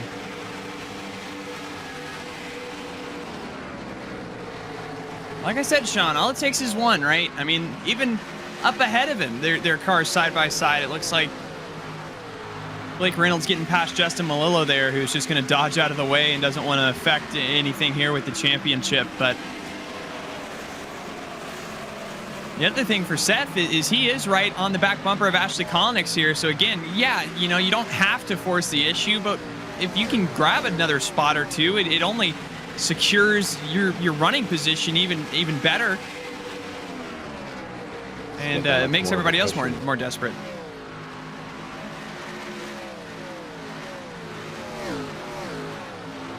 Doesn't hurt to get some more insurance points if you're Seth Knoll. Around the outside of Kolnick's. Yep. And he makes the pass. There it is. So that's 2 more points for Knoll to put in his back pocket. Here's your interval. 13 points now between Seth Knoll and Michael Guest for the potentially final Barr Visuals FTF Cup Series Championship.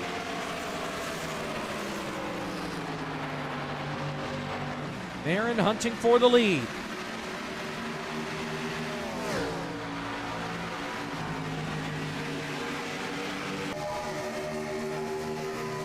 He's down there to the inside. He's going to poke his nose in, wash up the track a little bit. He wants this lead bad from Hawken. We got him loose. We got him loose. Oh, he's right there. A little bit of contact on the front straightaway. Marin will get off the throttle, burp it a little bit, give Hawken a little bit of room, regroup and recharge, but Marin forcing the issue here on the 099. He's going to stick it in on the bottom again and going to drive him up the racetrack. Side by side down the backstretch for the lead here is Sebastian Marin. This is what Guest needs to get back into the conversation. Wheel to wheel at the front of the field for the lead, coming to 19 laps to go in the Barr Visuals FTF Cup Series season. Marin on the bottom, Hawken up top, not racing for points, just racing for the win.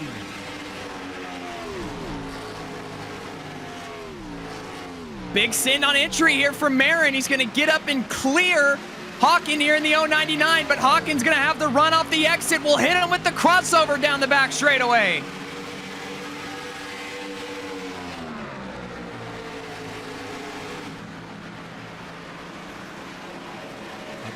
Marin drive it there on that outside line.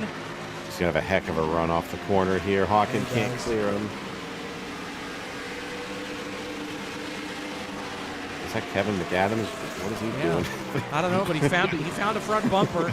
He has a front bumper now. He drove one down from Charlotte.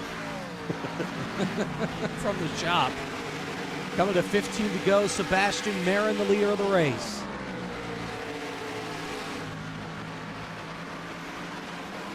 That was a fantastic battle for both of those guys. You saw them trading paint multiple times.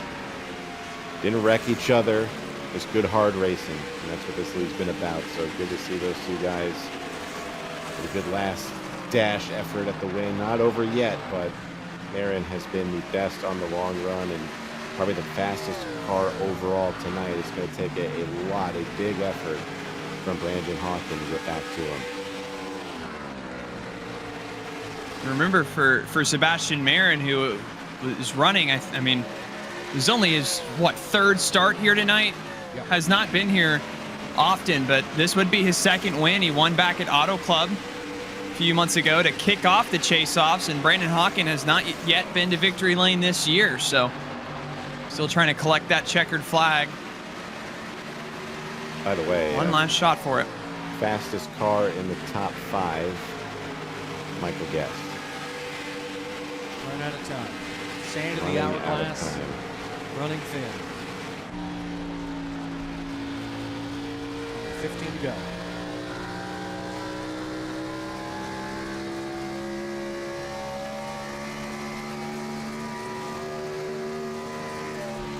And again, yeah, if you're someone like a Michael Guest or a Jake Nichols, especially right now, you just need a caution at this point. I mean, there's 15 laps to go. It's over, all right? Unless you can get a yellow or something, or hope that Seth Knowles' house gets struck by lightning, something. Michael Guest last time by was almost 2 full tenths faster than Sebastian Marin. So Mike putting together one last charge for this thing. Last time by Marin, a 33.933. Guest last time by a 33.646. Hold the phone. Well, Hawken almost ran into Paul Mikolajczyk there in the middle of turns 1 and 2. So Guest is now just 4 tenths back. If he can do this in one move, he'll have about 10 laps, maybe a little more, to get to Marin.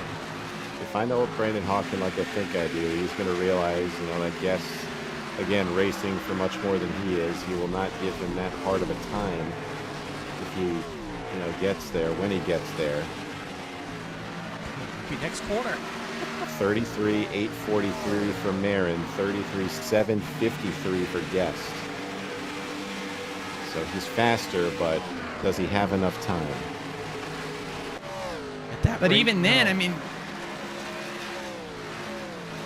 what, with 13 laps to go, even if he can get the lead here, that would still be a 5-point deficit for Michael Guest here. So you would need a little external help, maybe from someone like a Blake Reynolds or a Daniel Falkingham, to go get up past Seth Knoll and bump him down the running order a little bit. Because right now, even with a checkered flag in your hand, you're still short of the championship. Hawken lets him go. Knoll just passed Blake Reynolds for 8th. That adds 2 more points back into the mix that will take away with Guest taking a pass for 2nd. 11 laps to go. Guest is 1.3 seconds back. He's only about half a tenth faster than Marin, the race leader.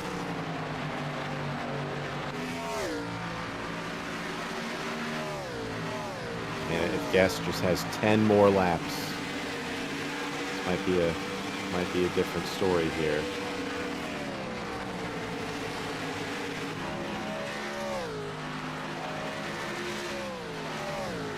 Seth Knoll just chilling there in 8th. He's got 3 tenths of the car ahead of him.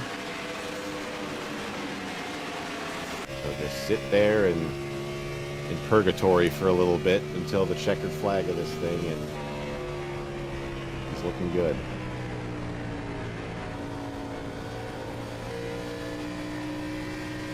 Again, nothing.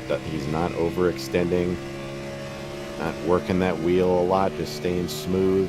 Just watch the hands. Now this car gets very, very loose on exit because it's very throttle dependency. See Seth just keeping that wheel straight, not doing anything crazy, staying smooth as possible, and that's all he's got to do from this point on.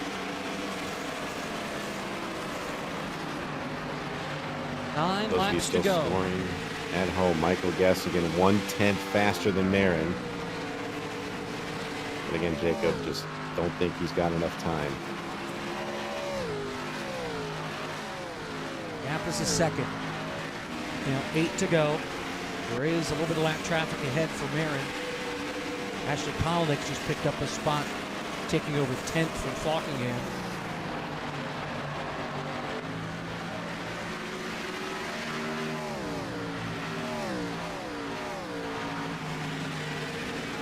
That's in the wall a little bit there, just trying to push that car.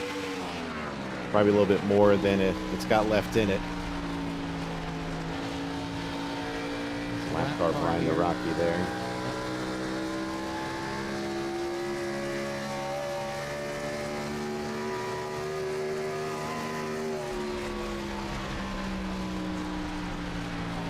And again, it's just such a helpless feeling for Guest right now. Yeah, you can try to run down Marin here, but ultimately it's not going to matter with Seth Knoll. I mean, firmly in 8. Would need something colossal here in the last 7 laps. Otherwise, for Seth Knoll, you're looking at, again, a perfect bookend of the season. It'd still help if Guest won. Something to keep in mind. You're not required to make it every week. There is the provisional in place. Request, you'll get last place points if you miss it. Tonight, Seth Knoll makes start 33 out of 33. Michael Guest, this is start 29. Guest shows up to one more race, and this is a completely different ballgame. Yeah. And Seth Knoll would have to be on offense right now. Guest with 5 wins already this year. Last place points, if you get 30th, you get 30 points. The gap is 13. Do the math. 5 to go.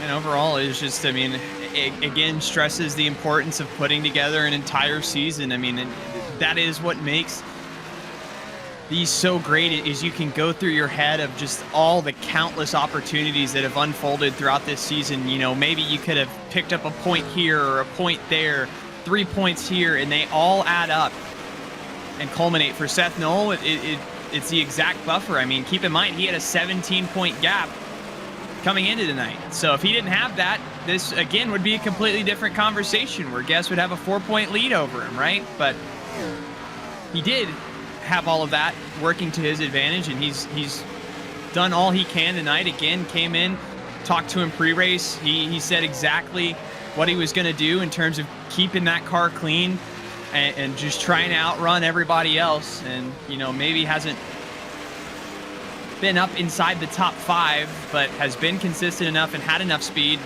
You can see trying to get past Jonathan Cutlip to move him up even more into 7th now.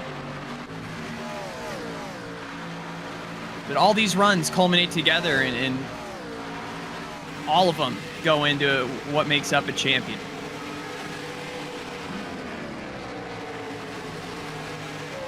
Sebastian Marin comes around to take 2 laps to go here at Homestead.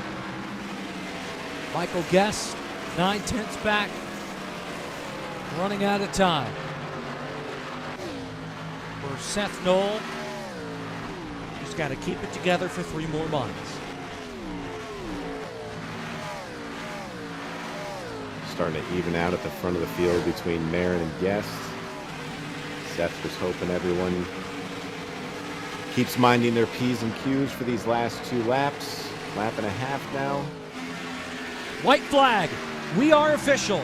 1 more lap to go in the Barr Visuals FTF Cup Series season. Sebastian Marin filling in for Cosmin Ionescu tonight, making just his 3rd start He's half a lap away from his second win. Michael Guest will come up short in his quest for 6 wins on this season and ending the season as the champion. Through 3 and 4, Sebastian Marin back on the gas. He'll put the 24 in victory lane one last time this year.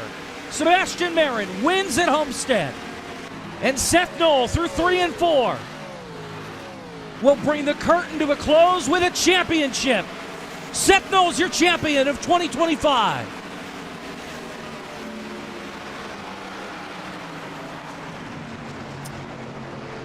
And again, for Seth Knoll, what a season, what a performance, and truly his breakout year.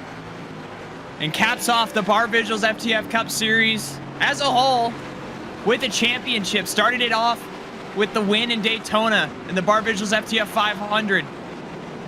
And gets the other biggest trophy of the season with the championship here. Congratulations from everyone else around him. Mickey Mouse teammate there in Josh Chin. Don't turn him, guys. You gotta do burnouts. Oh, and Daniel Falkingham has ate it.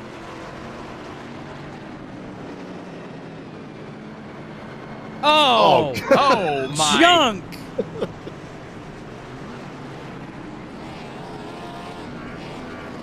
About to have some dual donuts here at the front. And the drivers for the rest doing some donuts as well, putting the cap on the Barr Visuals FTF Cup Series. Man.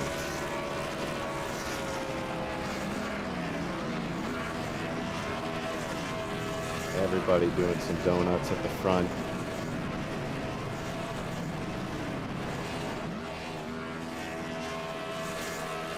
And again, we saw some of this early on pre-race with everybody doing the 18 wide salute at the front straightaway. But again, this is bigger than just a race or just a championship even for Seth Knoll. But again, a farewell for everyone who's participated in this series over the years. Seth, the 9th different champion in 11 seasons of the Barr Visuals FTF Cup Series. He only repeats. Kevin McAdams, Parker White. And wherever you are out there, Taylor Morgan's have a sigh of relief as your all-time wins record is shared with Parker White.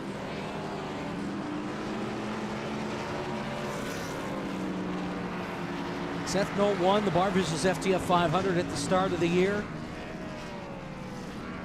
Didn't claim another checkered flag, but did what he needed to do to put together the most points, and it's turned into a demo derby here on the front straightaway, but As it always does. Yep.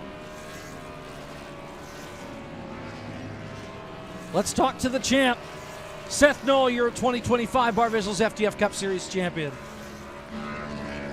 I don't even know what to say, to be honest. I appreciate all the Mickey boys bringing me in this year. Able to represent for them on the final season is an honor. I know Kevin's won, they have 2. So to get the final one for those boys, I know how much time they put in to this league alone. Just really thankful. I appreciate everybody racing me clean tonight. It was a good race, to be honest. I don't know how it was from the booth, but we were able to move around quite a bit, manipulate each other with a little bit of the air grief, and we had just enough to finish 7th and just control our own race like we were talking about earlier. From that win all the way back at Daytona in February, did you think you'd get to this point? No, never would have expected that. I mean, I've raced with Nichols a lot. He's really damn good. I've raced with Guest a while. All these boys are really good. So to be able to just outlast them these last couple weeks, obviously Talladega was a huge help for us. I admittedly don't have the talent that those boys have, all of them being in the Coke Series.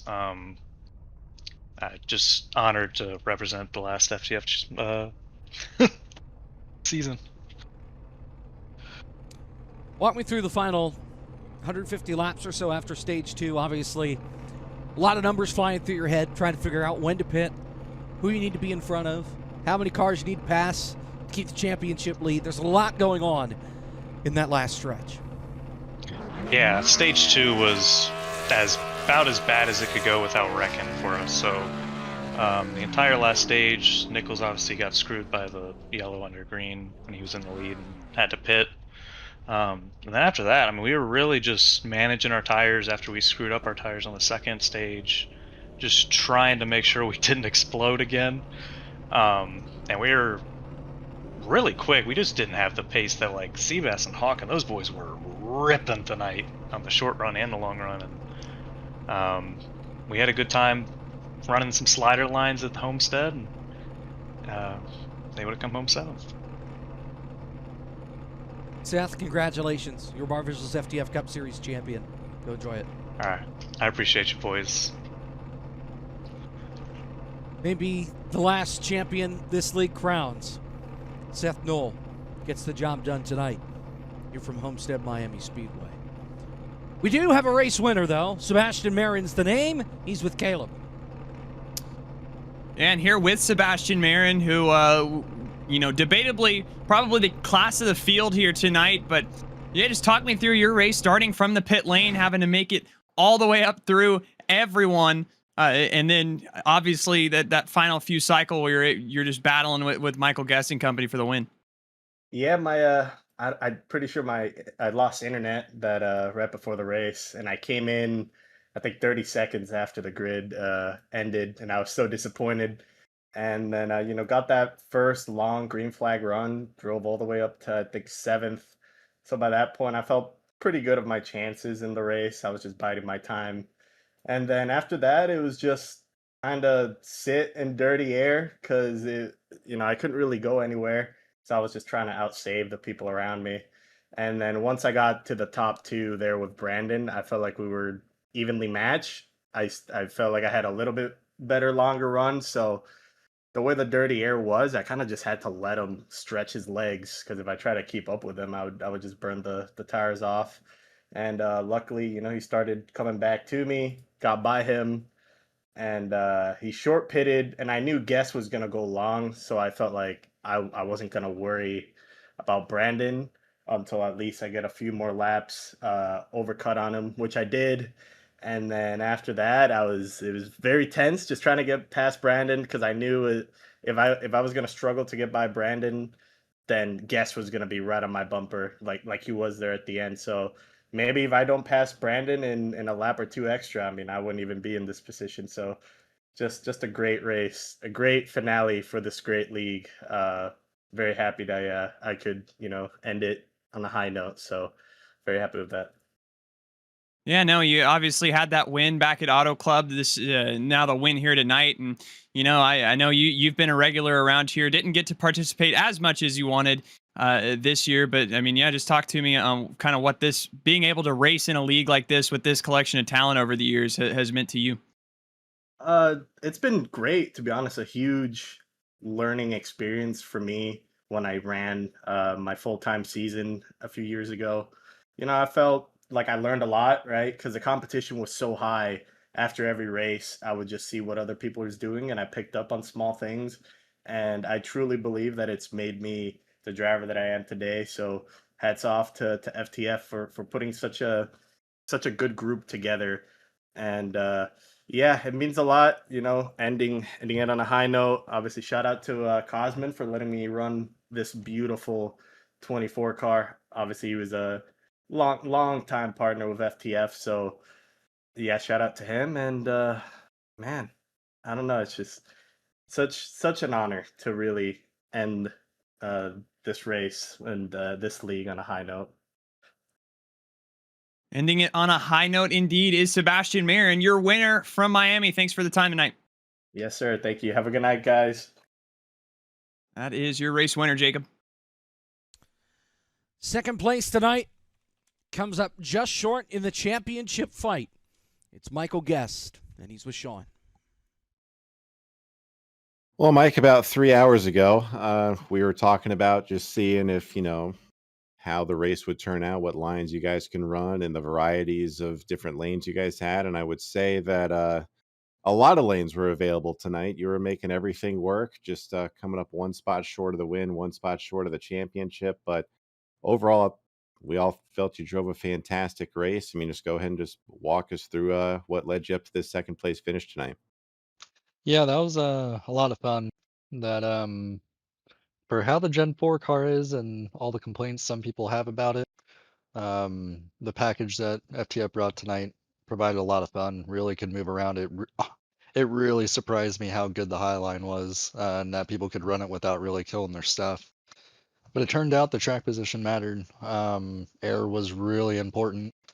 It seemed like the leader could get a 3-second lead after the first 20 laps of every run just off of having clean air. So I really struggled the first couple runs because I guess I didn't click that with my head because I was just going hard. I was trying to pass people at the beginning, trying to keep my tires on it, but it was definitely a lot to try to get through a whole field with how much this spread out with the dirty air. So I was actually really fortunate around the lap 80 cautions that I was able to position myself from, heck, I don't even know if I was in the top 10 when that first caution came out around 80.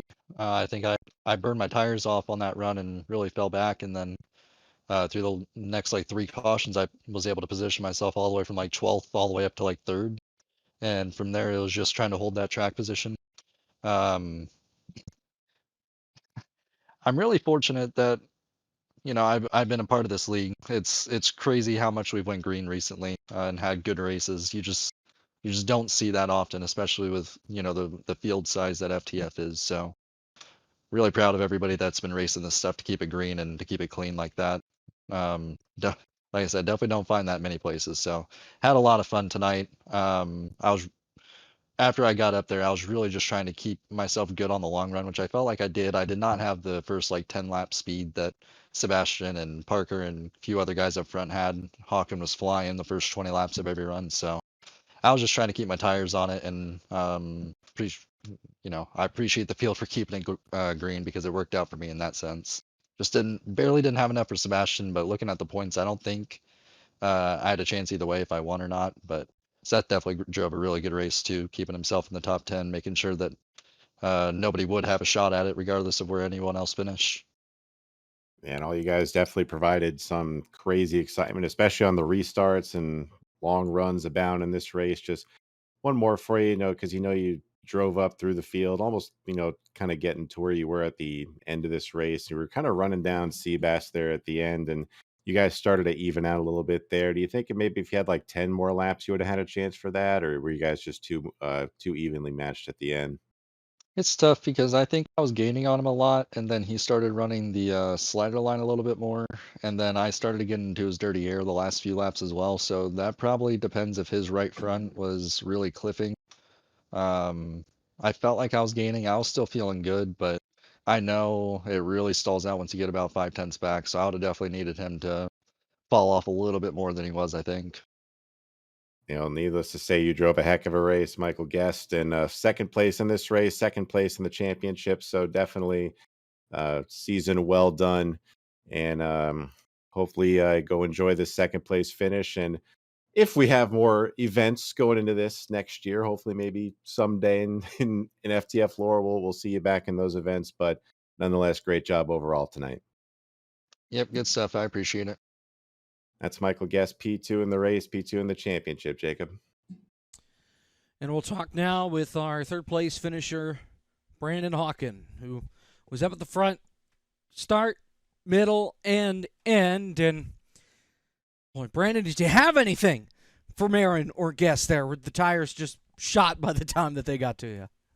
Yeah, not once it got cold, I don't think. I felt really good there at the start of the race when it was nice and warm, and but I think once it got a little bit tighter there in the second half of the race, I just wasn't quite as good there in the long run.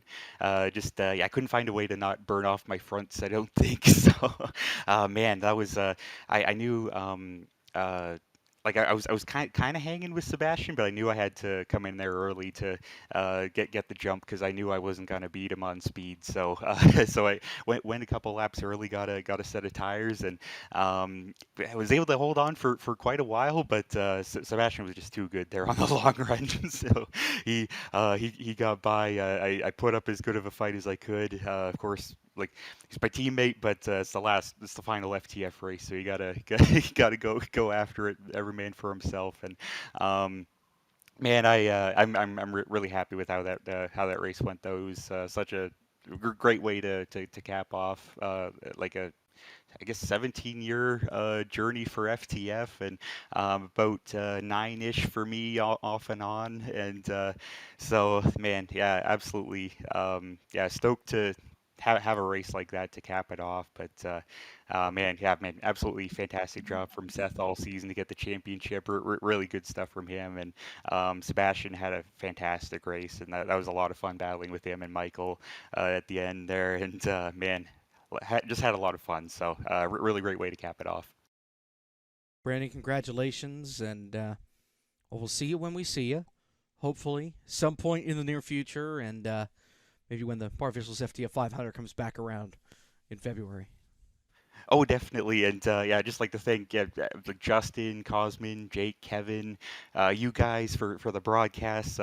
It's been like a crazy journey here at FTF, and I'm just glad to be part of little part of it. So it's I can't thank like everybody, all the admins, like of course, yeah, Justin, and it's like it was a real big like I don't even know like how tough that would be like admitting for like yeah like 17-ish years. Like that is absolutely crazy. So man, hats off to all of them. And of course there's been bumps along the way, but there's been also been like extremely high highs. And I can't thank all of them enough for like putting this on for the last like nearly 20 years. It's like place I've called home for oval racing the last about 5-ish, 6-ish years. And I've yeah, just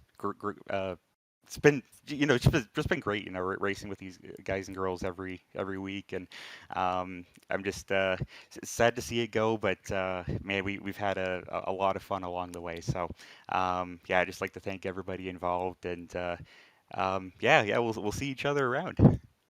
Brandon Hawken, P3 tonight, here from Homestead. And next, all right, here comes the Peanut Gallery. Ready or not, here they come. They're the Pancake! Oh, gosh. Sure. Yep, all right. They're the no, Dale Jr.'s not here, but they are the folks behind the madness here at FTF. Got Justin, we got Kevin, we got Jake. Gentlemen, good evening. Hi. Hey. Well, Justin, the floor is yours. If there's any closing statements you'd like to make. Well, did you guys run my graphic from before? I ran the one. I don't think I got the chance to throw that one on the screen. But thanks to Cosmin, Kevin, and Jake.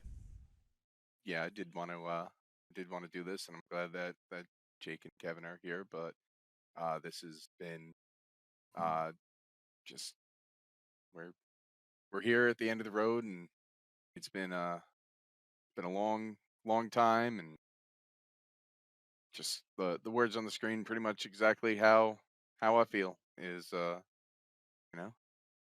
we did something special, boys, and I love you guys forever.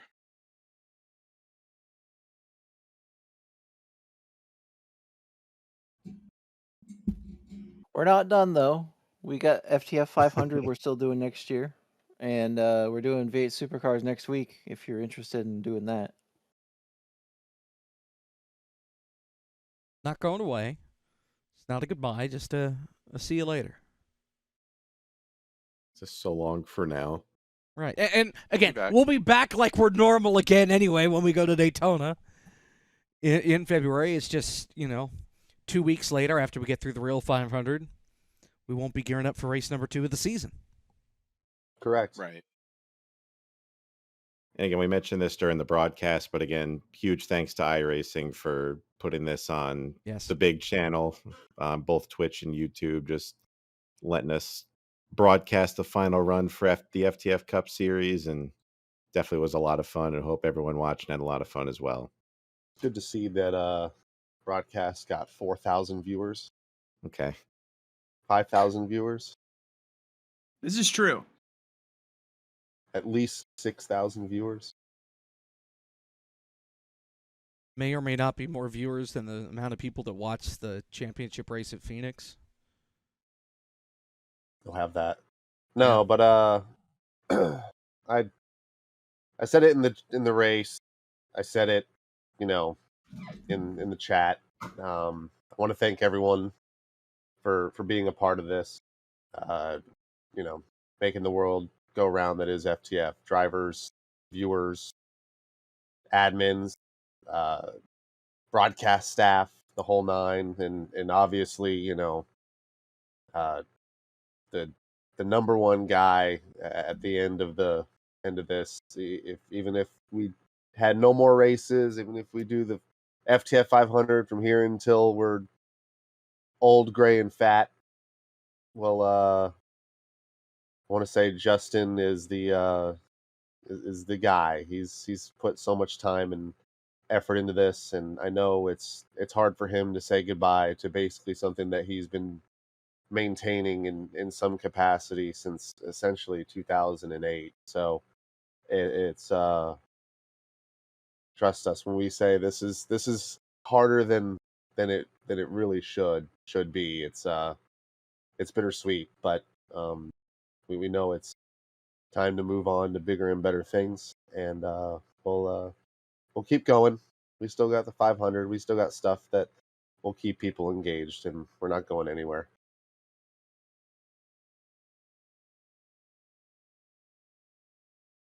Well, I got the old and fat part down. Got to get gray first. But Sean's here for that. Was hoping I could dodge something in there, but naturally I don't. So appreciate that. What do we do now? Appreciate you, boys. Yeah, no, I mean, I guess. Go have a drink. Yeah, no, it's to it's Applebee's. all over.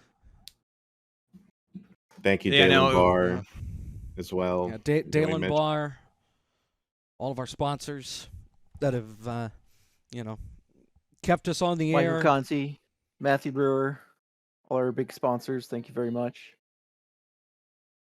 Kept us on the air this year and over these last couple of years. Of course, you had Jordan Worth stepping in, doing some of the broadcasts. Before that, bottom split. I don't know what in the world you guys did during the NR days, but something, I'm sure. Shout out Phil Lacasse and Todd Stanton. Yeah. I was about to say, yeah, I remember those David names. Schildhouse. They definitely broadcasted a couple of our earlier races. But yeah, it's been a hell of a ride. And I don't know if I could say that, but And shout out for the last time, because he's been paying the bills seemingly for the last 5 years. Dalen Barr. He's the GOAT. This is true. At Barr Visuals. All right, boys, Man, let's while go I- home. Yeah, I mean, real quick before we get out of here, while I have you guys, I just wanted to also say thank you to Justin and Kevin and Jake for giving us the platform. Thank you to Jacob Hitz for putting up with me in the booth all these years. I know he's not here. I couldn't make it tonight. Zach Johnson for giving me a shot a couple of years ago and putting us in place here to commentate all these races over the years. So again, I appreciate all of you for the parts that you've played in being here, but certainly a good way to go out on top here. It's hard to believe that this is our 4th year together. Yeah. All of the Barr Visuals FTF Cup Series started back in 2022. I can't remember. I don't think I did any races in 21. Maybe I did, and No, I it just was choose 22, not to I think. remember. But I remember for sure the 500 with Doucette and Austin Farr. Before that, it is blank. And I think that's because of a certain other 500-mile event that happened in that vicinity that I just try to wipe all memory before it. But what a ride it's been. It's been a pleasure. Every Saturday night, a couple of Sundays throughout the year being here with you all. It's been a lot of fun. It's been quite a ride. And, of course, we'll only be getting off for a little bit. We'll be back for the Barr Visuals FTF 500. Then we'll be back along the way. Like we said, it's not a goodbye, just see you later. Here from Homestead-Miami Speedway. That will do it for us. For Jake Poulin, Kevin McAdams, Cosmin Yoneshu, Justin Malillo, for Sean Butler, Caleb Hoffman, I'm Jacob Pitts. Seth Knoll, your champion here in Homestead.